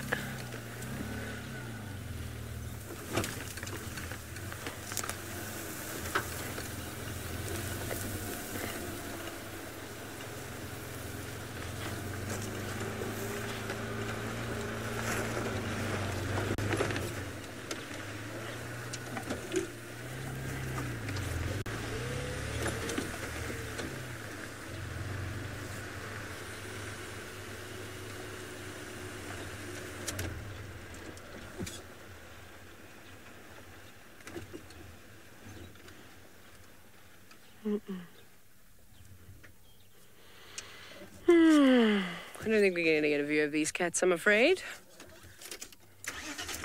They are she's very, very nervous. She just leads him into the thickest of very, very thick vegetation. Okay, I think we'll just leave them in peace. That's fine. They don't want to be seen. They don't have to be seen. Off you go to Jamie. She's obviously not left the tent. She hasn't decided to go on a night walk. Let's go see if she's still talking about the grass. Well, Taylor, you kept me on the edge of my seat, certainly, watching Taylor trying to creep up and see if she could spot the mating leopards. I could hear them. We were listening with her. We could even hear the other person that was on the vehicle with her scoot out of the way as the camera swung across, so we could hear all the sounds. I'm giving you all the insights into the behind-the-scene things, although I bet some of you noticed. On to your next grass. I know that this has just been the most enthralling 10 segment that you've ever done. Jeandre's nodding. He's been enthralled. But to be honest, I'm not sure what we have left to discuss in this tent. I really feel as though we have covered many a topic in here. So I thought we'd try something different. All right, have a look at this one under the microscope. Tell us what you think. Which grass is this? Shouldn't have left the tape there. It's even got the brand of it. Better hide that away. So below us over there is a type of grass. It too is a pioneer species because, of course, these were all collected outside the tent. So most of them are pioneer species, although, of course, we've got some panicum as well. Would you like to see the microscope? Yes, no, maybe, perhaps. Is that a no? I'm guessing that's a no. Microscope! It's a key word. I would like to show them the small flower.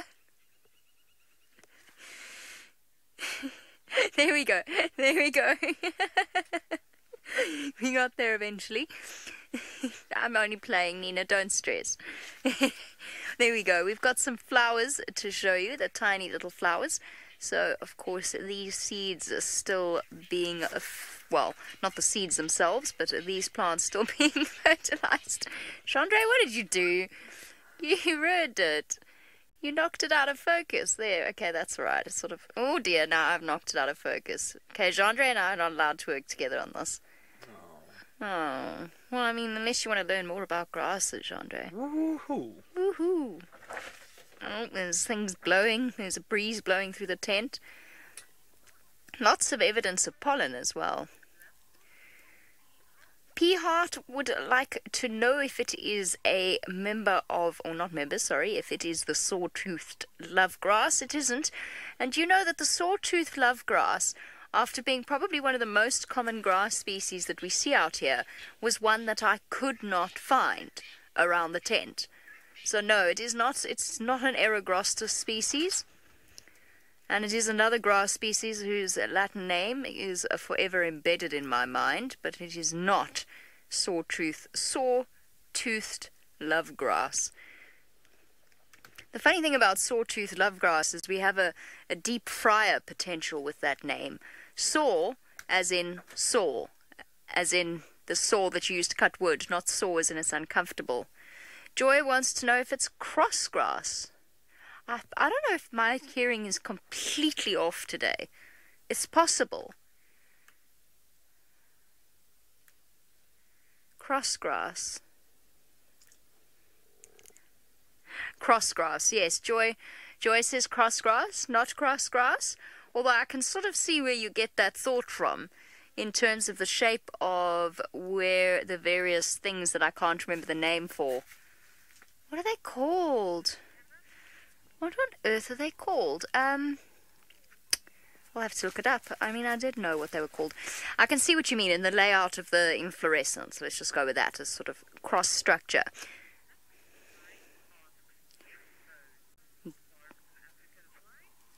African fly and barbs want to know if it's herringbone. Marvelous. Spot on. You are correct. I can't remember who guessed herringbone earlier for one of the other grasses, but this is in fact herringbone. So named because at a distance you don't really see the structure of the inflorescence. So it sort of looks a little bit like a piece of... It was African fly. There you go, African fly. It's all yours. Herringbone grass. And it just looks a little bit like it's been pulled out of a fish skeleton or something like that, apparently. Look, I mean, the people who name grass are about as committed to it as the people who name plants like white berry bushes and what other creative names do we get? There's a few bird names as well that are truly inspired. Chip, chip, chip, chip, chip. Right, so now what we're going to do is add the herringbone onto our grade 3 school project. So while I do that, I hope that you've all stayed awake and learned lots about grass, as enthralling as it has been. Hukamori, on the other hand, cannot possibly stay awake.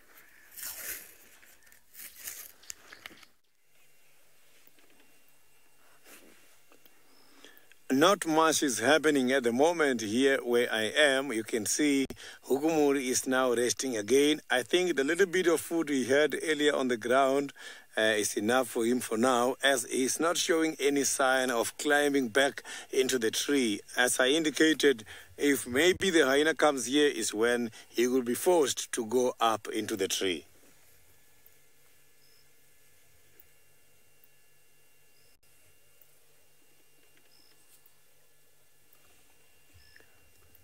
So you can see he is not even worried at all. His carcass is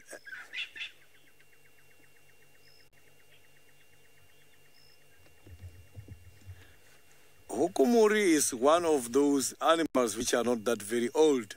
He might be, now I'm not too sure of his exact age, but already I know that already he started demarcating his territory. So when demarcating the territory, that normally happens when the animal is more than 4 years. Before that, yes, they can demarcate, but to defend it, like now, there is an issue that Hukumuri is having some cubs with Kuchava, and that is a sign that Hukumuri is a matured and is a protective adult.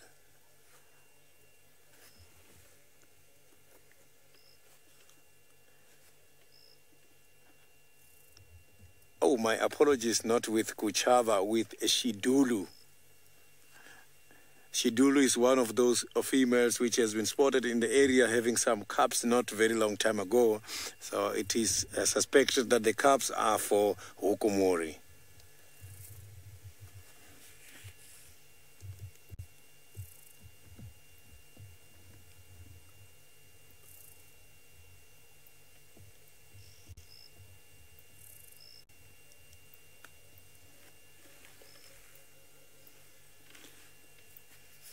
So if you look at his facial expression, you can see Hukumuri looks very much aggressive. I have seen him on a fight before with when he was chasing Hosanna on a fight somewhere around this area. I saw that he can be very much aggressive. This area where we are is where he's roaming around a lot. So he normally comes here and go around the quarantine area and come back.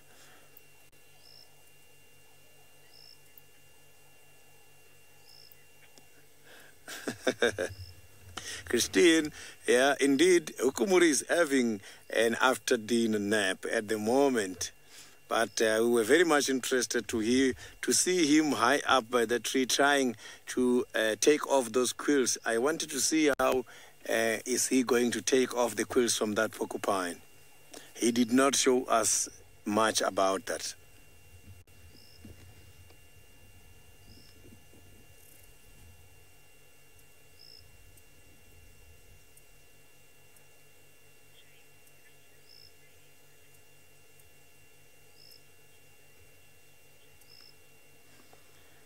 According to the Honorable James Richard, who is always accurate when it comes to the identification and the age of these cats, Hukumuri was born somewhere around 2013.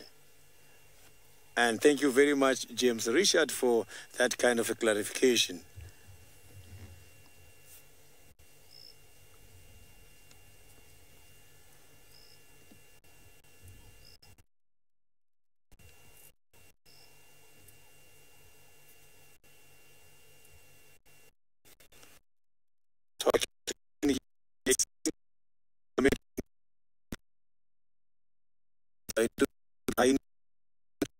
Close to come moment, as normally by this time of the night is when we are hearing hyenas starting to make calls.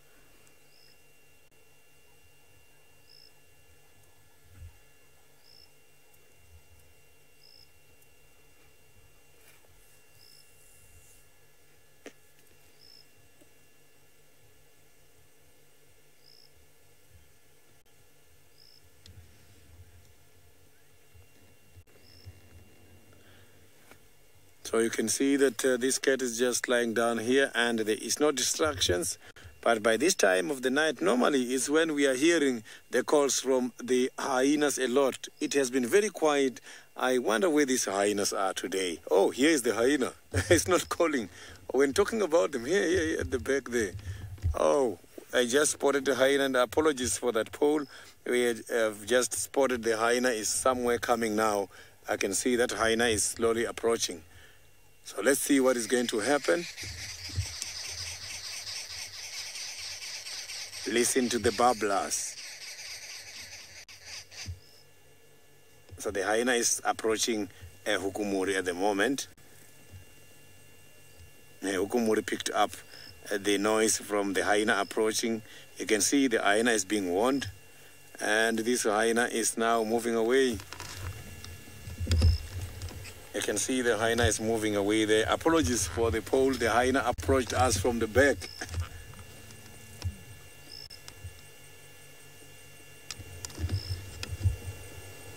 So the hyena decided to leave Hukumuri. Maybe the hyena is going to come back, or the other clan members might come, because some of them can be very much aggressive when they are in a group.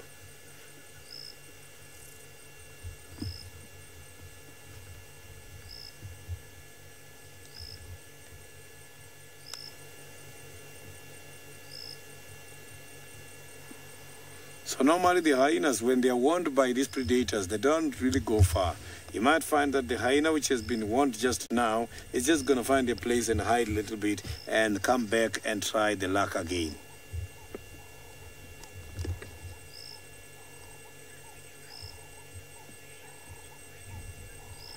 While we are waiting to see if the hyena is going to come back or not, let's go back to Taylor.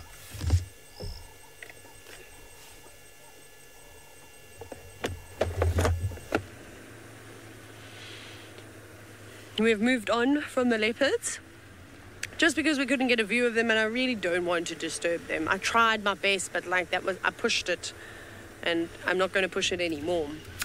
Now, I wonder if it's too early to see a barn owl. I might go and try and find the ones that we're seeing at the dam cam. We will give it a bash. Also, Jamie said earlier there were baboons alarming, so we might go and scratch around there with our spotlight. We should actually get there just in the nick of time for darkness. And then the other thing is, on the topic of the barn owls, a lot of you are asking, I've seen on Twitter, about going to the old barn owl nest where they used to sort of stay, where we had the chicks at Chitwa. But we can't go there anymore because it's in a construction site. That nest is fine, but we can't get in the way we used to. Also, it's in invasion of privacy, but on a serious level. So we're going to have to say goodbye to that nest and us going there, unfortunately. So that is why I haven't gone past to kind of check. It's because I can't get in there now because there's a house. So they might be able to see them. So we'll just have to try and find another nest somewhere. That's all we'll have to do. Which is, I suppose, not really easy. Otherwise, we'd be seeing them all the time. But we'll try and find some chameleons. Maybe we'll bump into another predator. Who knows? I would like to see ... Finish the sentence, Senzo. What do you want to see?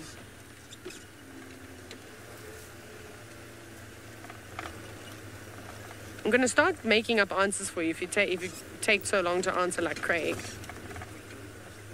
You're first thinking. Okay, everybody must think about it. Tell me what you want to see tonight.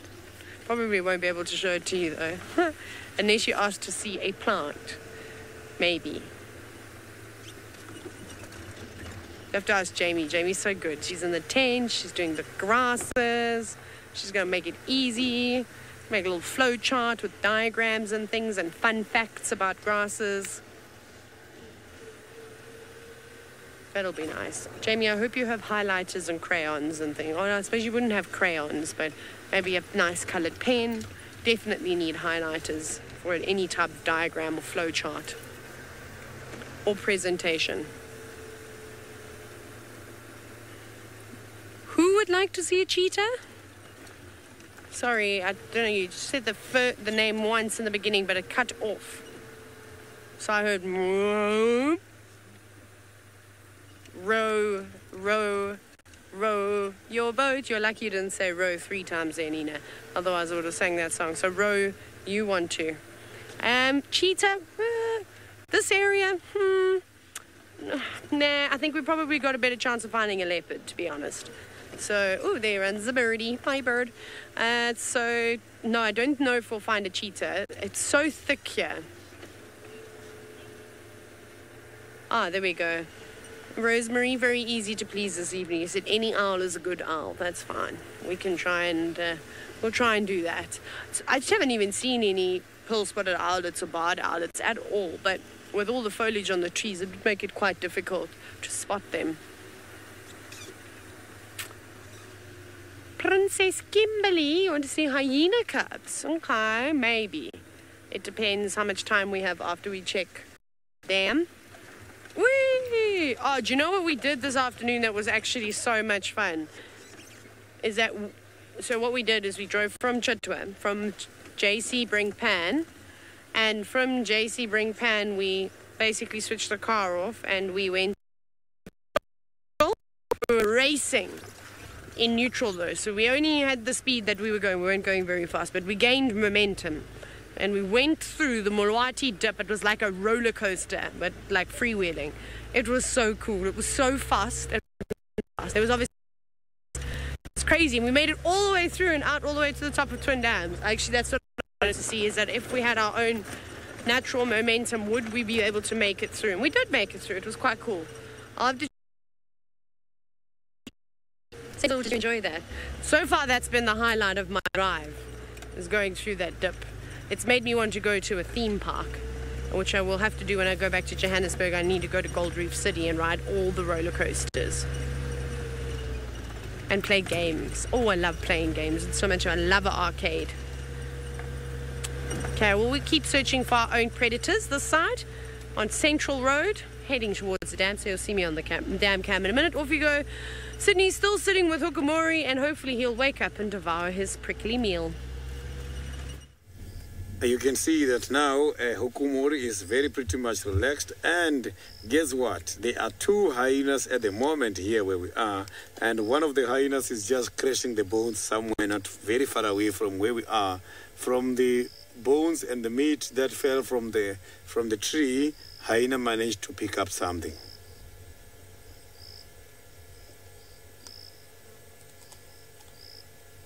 You can hear the crunching of bones.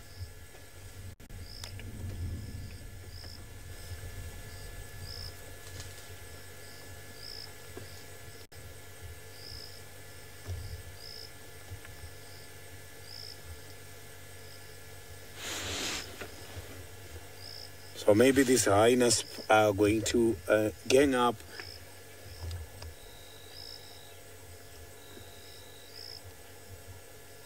So Eric, the hyenas saw Hukumori. The first hyena went to Hukumori and was warned as Hukumori just shown up the teeth, and the hyena just backed off. The second one came and he did the same, but the second one was too clever because he then walked around and approached the tree where this food was falling. You can hear it's breaking the bones somewhere not far away from where I am.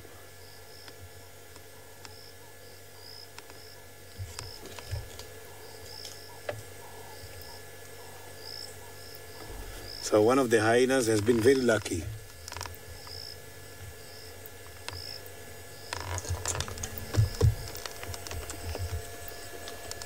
So you can see that a large part from that meat was fallen here because he couldn't manage to eat everything when he was on the ground.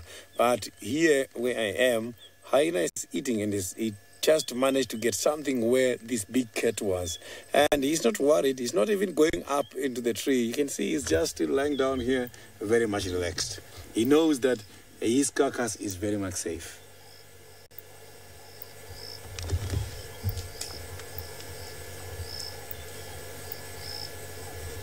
He's not even worried about the hyenas which is eating not very far away from him. Now he's looking at the other hyena which is now moving away.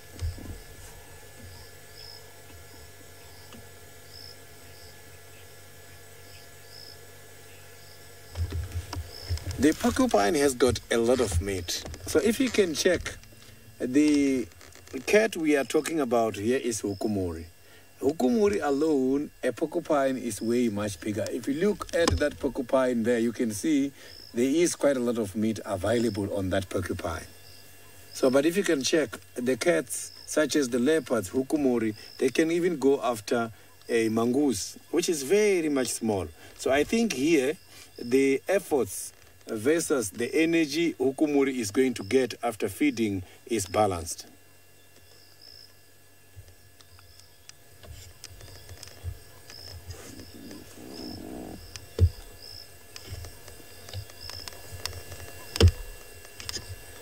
So he doesn't want to show us the porcupine. He doesn't want to eat. He caught the porcupine, which is very difficult to eat, but he doesn't want to go up there.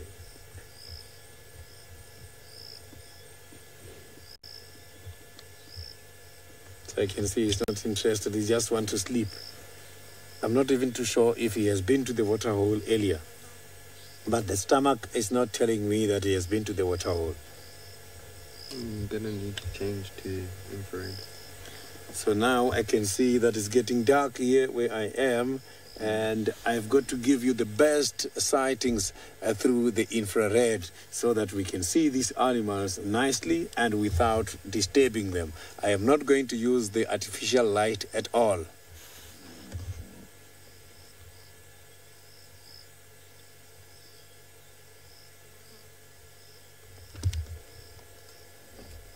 So you can see how beautiful that animal is like when it is by the infrared.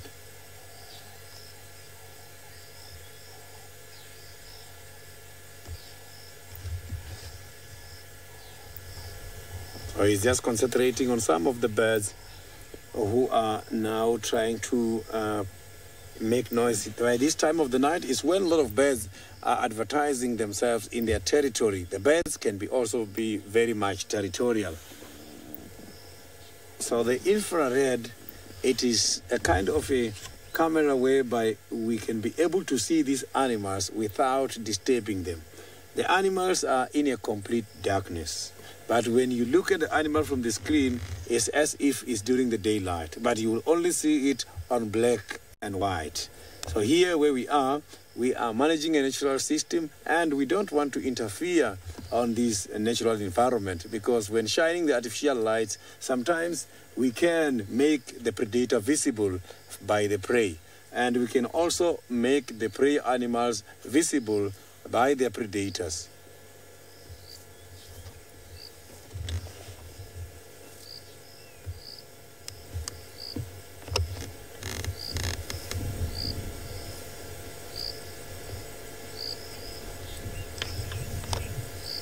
So I can see that Hukumuri is now getting jealous because that hyena got back again to where he was dropping the meat, and he is now showing some interest.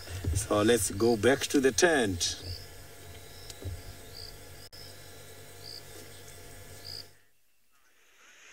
So while Hukumuri stirs, I'm ready to put you to sleep once again. That sounds terrible. I meant make you go to sleep. That was a horrible way of phrasing it. So, you know what's really sad is that in the entire duration of the sunset safari, we've done 4 grasses. So quickly, we'll do 2 more. We'll do 2 more because I reckon it'll look nice on my grade 3 project. Quickly, microscope and go. Quickly, see if you can guess what that is. I will show you it in a second in real life. Dun dun dun. Okay, there's some seeds in there. There's some flowers. Oh, there's even a little thingy wandering around on there. I don't know what it is, but it is very present. Okay, I'm going to take it out. And here we go. I'm grabbing it now, and it is now out from under the microscope. And look, there, quickly. You can get that one easily. FC, you don't know what it is, do you? I forgot to warn you. But you can get that one quickly. I'm pretty sure you'll know what it is. We often complain when the vehicles don't have it. Let's put it that way. And the vehicles don't have it when they go into the drainage line around Gowrie Cutline and behind Buffelshoek Dam and up towards Sydney's Dam. Okay, apparently the YouTube is delayed. Next one, while the YouTubers figure it out, they're a bit behind the times. And Next one and go. The feed is delayed in general. Okay. Quick, think. Kathy says it is wheat. It is not wheat. It is something different entirely. Chris Soper says that it is finger grass. It's not, although finger grass was one of the grasses I picked up, but it's not the one I was demonstrating. Apparently one of you says it's rye. I didn't even hear who it was post-Friday. It is not rye. It is... Princess Kimberly says it's buffels of grass. No, I think we've had a slight misunderstanding there. We don't have Buffels Hook, as it happens. We cannot drive there, but we can drive to Buffels Hook Dam. All right, next grass, go. This is getting confusing. Oh, there's something in it. It's moving around. It's moving. Look at it. What are you? Probably a poor trapped Mapani bee who's desperately trying to get back to its home in the... Riza, well done. It is indeed signal grass, not this grass, the one we were looking at before. We now have a lot of ground to cover because Nina tells me this is probably my last segment. So, you know, hold on to your hats, folks. It's going to be quick. I'm sure that's a Mapani bee. Let me take him out quickly. Okay, taking the grass out. Right, well done. Signal grass indeed. Somewhere in here there is a poor trapped bee. Where is it? There it is. Oh, it's not a bee. What is that? It's a spider. Hello, little spider. I'm sorry. There you are. Oops, sorry. There's a little spider. Little spider gone. No, little spider's back. Surprise! Okay, this is an easy grass. Very easy grass. We often talk about its virtues when surprised. Puggy says guinea grass. It is not a guinea grass. I do feel a little bit... Oh, sorry, Jandre. I do feel a little bit sort of like it's a fan. Cal 6, it is not red oat grass. The waving fields of red oat grass, as Mr. Henry would say, also known as red grass, Thamida triandra. It's not red grass. Linda said something unintelligible. I imagine that when Linda typed it, it wasn't unintelligible, but Nina... Strip? I'm confused. Tell me what you said. I'm so sorry. I promise you I'm just... Any ideas, Jandre? Strip? Sorry, Nina. I promise. Yes. GDH has got it. It is... Feathertop chloris grass. There we go. Okay, quickly. Before Hukumuri gets up and starts wandering off or something and we have to link away and you never see us again. Oh, Linda was referring to a bug. Oh, the bug that we were looking at. That was a little spider who's now on the desk and unfortunately cannot live in that Feathertop chloris anymore because it's going on my art project. I would give myself a C+ for this. It's not very good at all. Bush, felt, signal, and feather.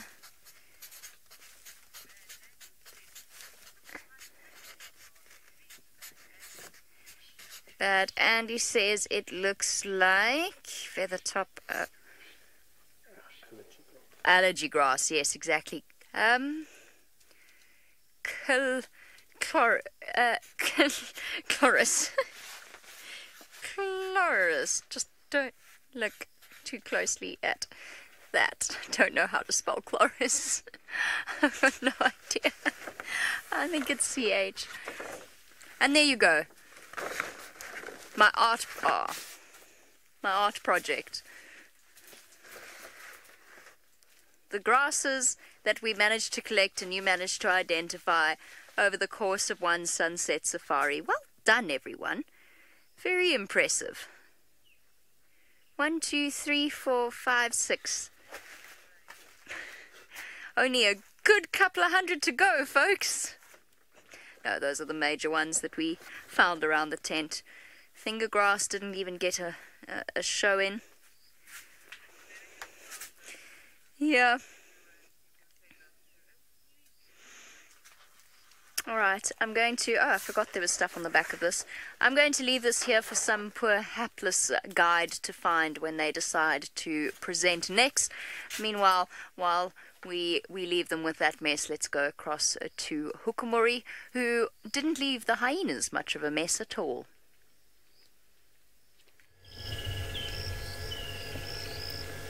Yeah, Hukumuri is still now in bed, you can see.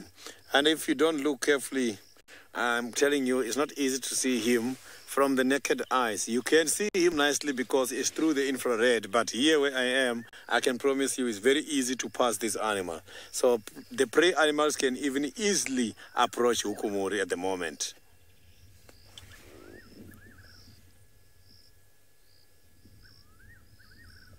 So you can hear the nightjars are also up now. I can hear one of them is making some call not very far away here.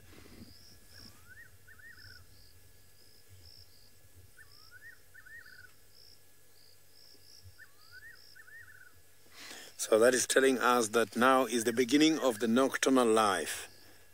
It's when we are expecting Hukumuri to wake up and climb the tree.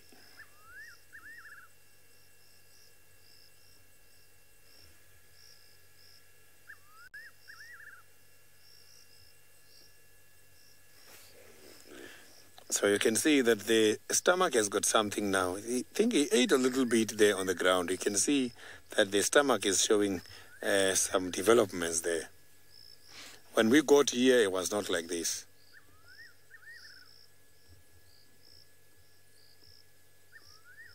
So those are the beautiful spots which helps these animals to blend with the surrounding.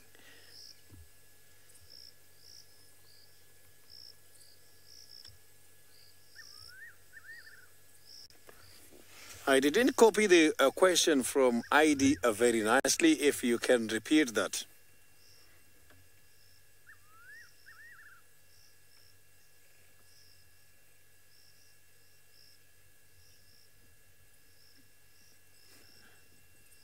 The hyenas, I don't think they will be able to eat the quills. I saw here that hyena was not eating the quills. He was just eating only the meat because he dropped the neck and that neck was still having the head. And that's why there was some lot of meat. That's why the stomach is looking big. So the quills from these porcupines, hyenas must be knowing them very well. Some people, they even think the porcupine quills are poisonous, but they are not really poisonous. It's just that they can be very much painful.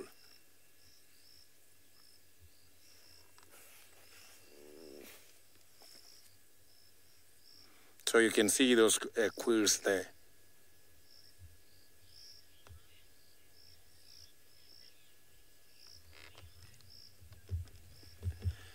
This is a very pretty cat indeed. You can see that now it's streaming.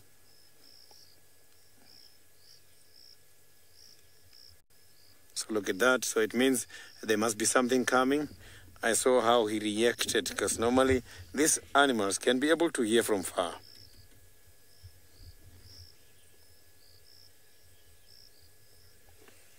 When we got here earlier, the breathing rate on this cat, it was not fast as we are seeing. It was very nice, relaxed, because the stomach was still very much empty. But maybe now, because quite a lot of pockets and the space has been occupied by what he has just eaten earlier on, that is why now he is breathing just like this.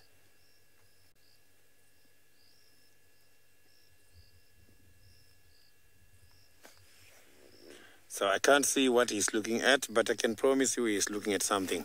Maybe it's the hyena because that is where the other hyena got disappeared.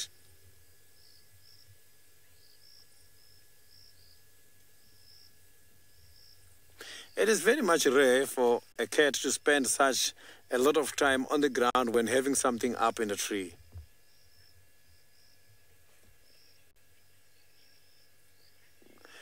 cat, Hukumuri, the possibilities of him to take another kill, they are very high.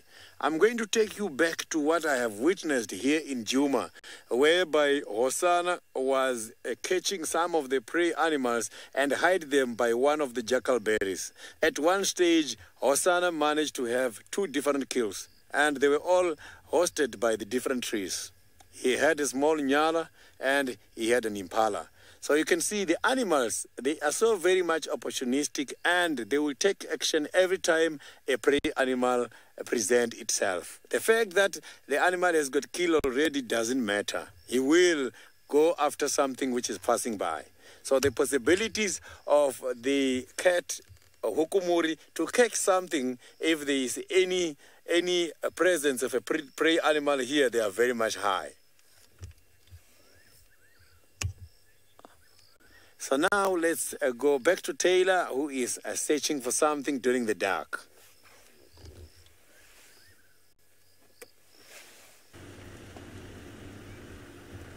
Hi everybody, have you missed me? Probably not.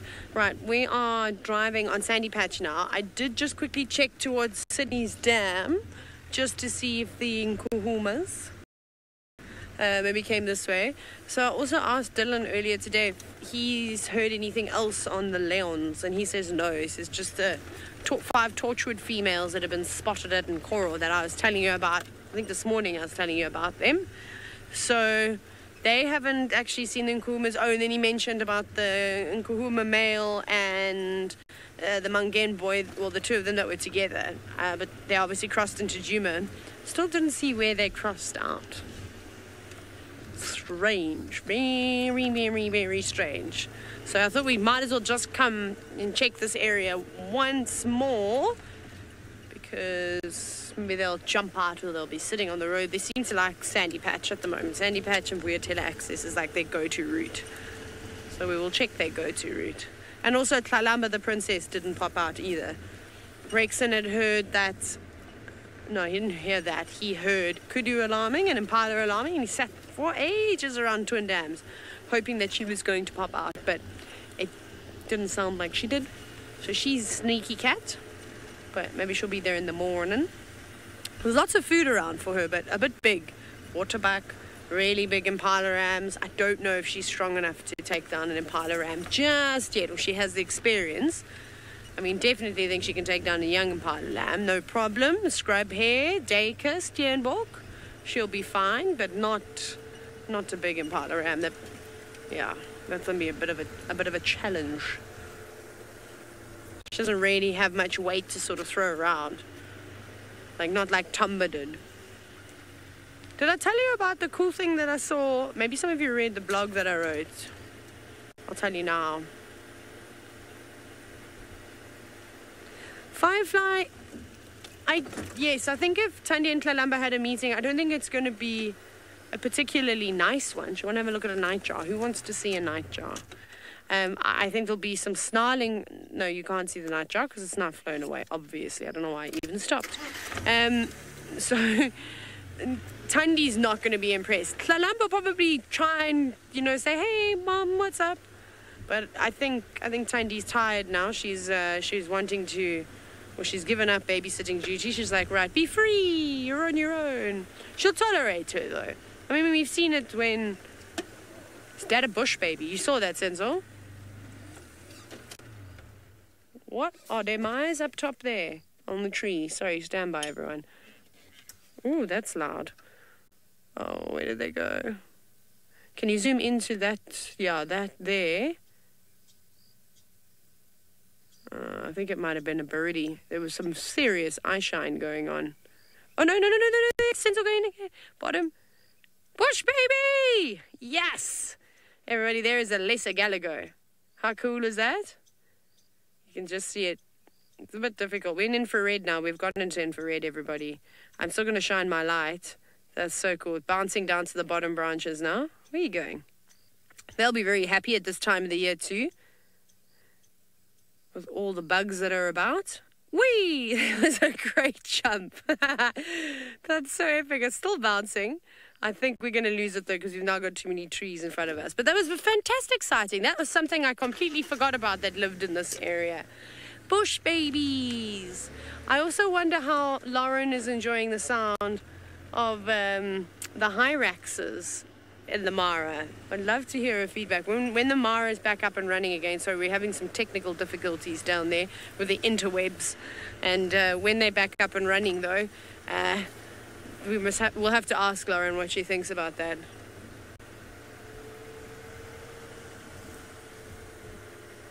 Okay, right. Ooh, I caught a locust, look, but it's sitting in a very inappropriate place, so I have to catch it first.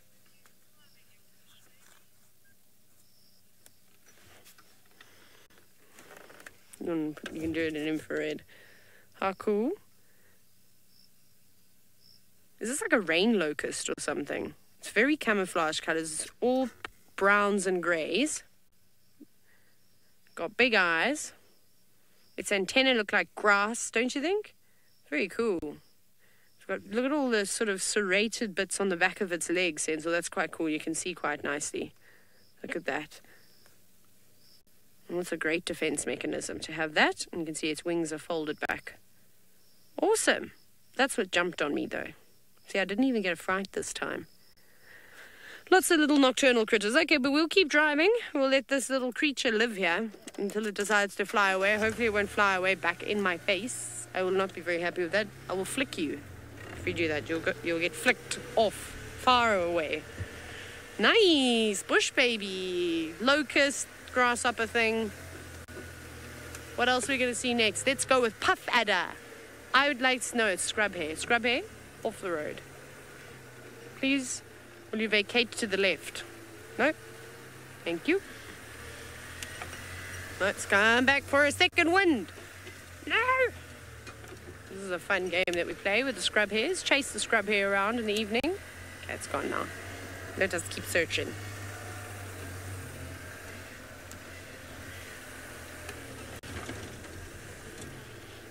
Maybe Jamie will be able to tell us exactly what kind of creature this was sitting here.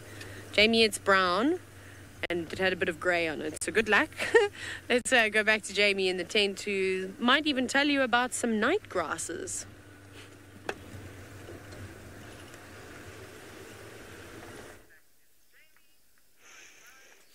That's what it looks like when someone throws you under the bus. Phew! Straight under the wheels.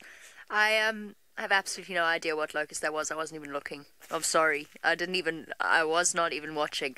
Interesting thing about swarms of locusts on a totally different topic to grass, thank goodness. Although I suppose relevant to grass in its own way.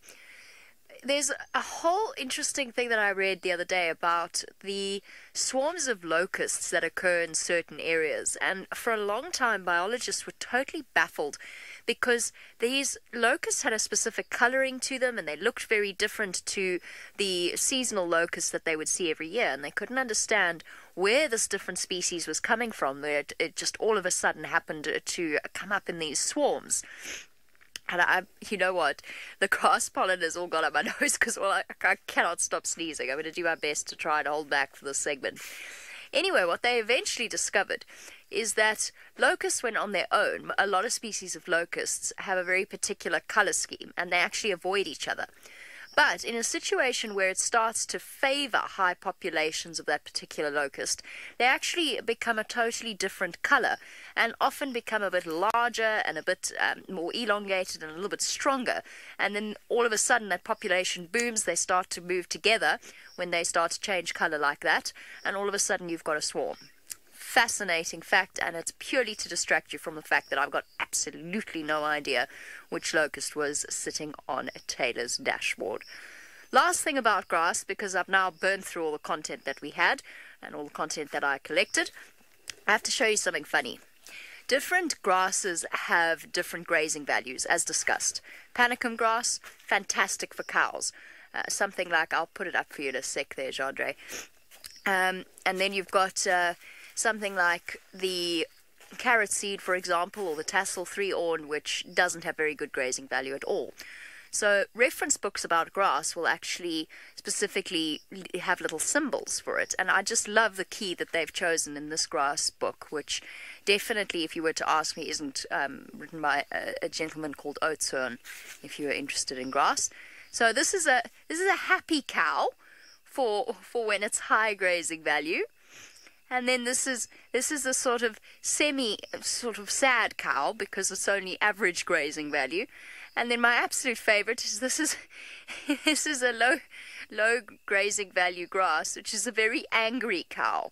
So don't feed your cows carrot seed grass or herringbone or anything like that, or you'll have a very angry cow. I mean, it works. It works very well.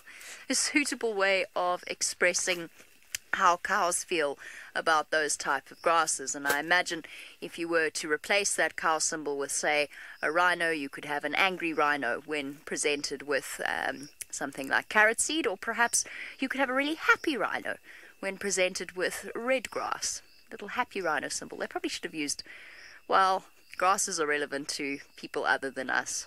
You know, farmers, of course, find them very, very important to chat about.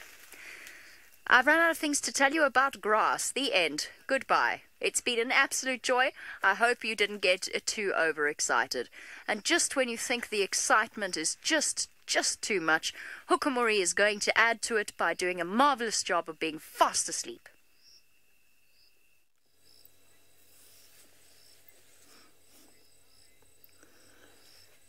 Hukumuri is still lying down here, not showing any sign of doing anything. I can see that the chances for us to see him climbing back into the tree, they are very much slim. So I think I've also got to leave him and see if maybe we can find something. As I hear the hyenas not very far here, they were making some noise. I don't know if maybe there is something happening there, because here it looks like it's going to be quiet for quite a while.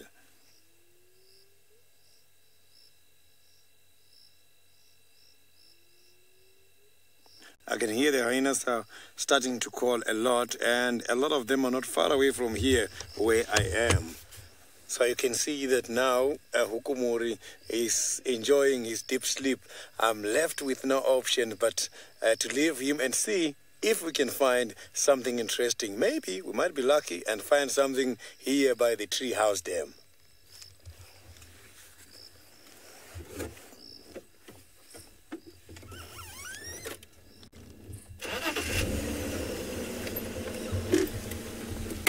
So the hyenas were just making noise not very far away from here, and I just want to try my luck there.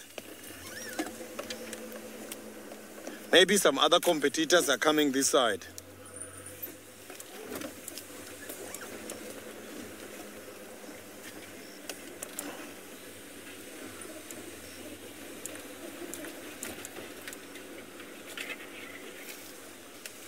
Yeah, the hyenas, they were making noise not very far away from here, much more towards the treehouse dam, which is where I'm going to try my luck now.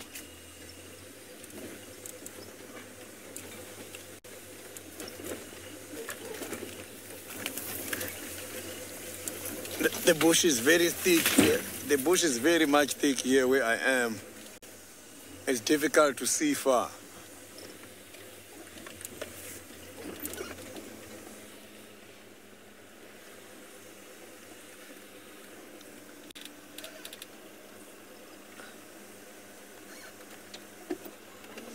So I'm gonna have to look nicely for the road here. It's not easy, but I managed to see where the road is.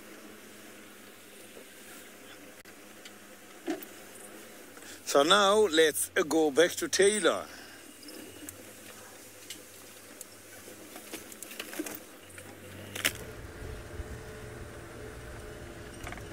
Hello again. We're chasing scrub hair still. We're gonna go find a white-tailed mongoose now. Don't you come back out. Get off the road. Okay, I'm just focusing on not driving over the scrubby. No, you had an opportunity. You've had ample opportunities. Move. Don't turn right. Don't turn right. We're going right. Don't go right. Okay, I've blocked it off. Managed to evade the scrub hair. Let us go and find a white-tailed mongoose. What? The last few minutes. Oh, there's lightning. No, we're going to watch the lightning. Yay. Entertainment. Senzo, maybe this is where it's all going to happen now. We're going to have another pair of mating leopards, the lightning in the background, in a tree. You're going to mate in a tree like they do in India. I've never seen leopards this side.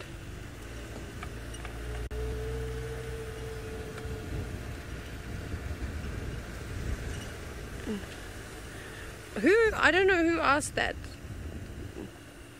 Sorry, Nina, I didn't get the name again.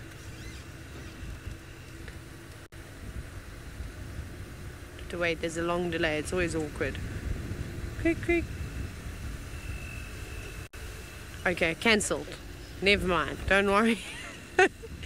Let's find a spot to watch the lightning. Tommy, thank you. You said it's a rain locust. I got something right for a change. Yes! Woo! Watch. Someone else is gonna. Where's Dr. Owen? He's gonna go. No, it's not. It's this one. No, I'm only joking. I really do. If I'm wrong, I think I'm probably wrong. Just trying to figure out where I can get a view because I can't remember what they really look like. But I thought that they looked like this. This one doesn't enjoy my driving though. Okay, let us sit here. Oh, hang on. We've got a little gap ski. Can we get a gap ski here? I don't know if we're going to see the lightning now, but oh, there was some there, but I think it was better there, that cloud. You see there, Sens? Oh, I'll show you now. Yeah. That part, and then my light doesn't work for it. If you keep going a bit more. Yeah, there. So that end part of the cloud that you can see just to the right of the marula tree. Let's see if that lights up. Yes, saw some under the marula tree.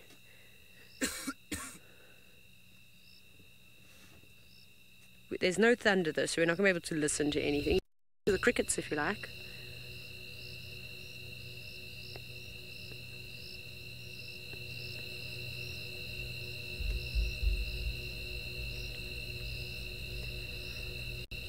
Woo-hoo! Did you hear that? Sensor. I don't know. I think it was an owl.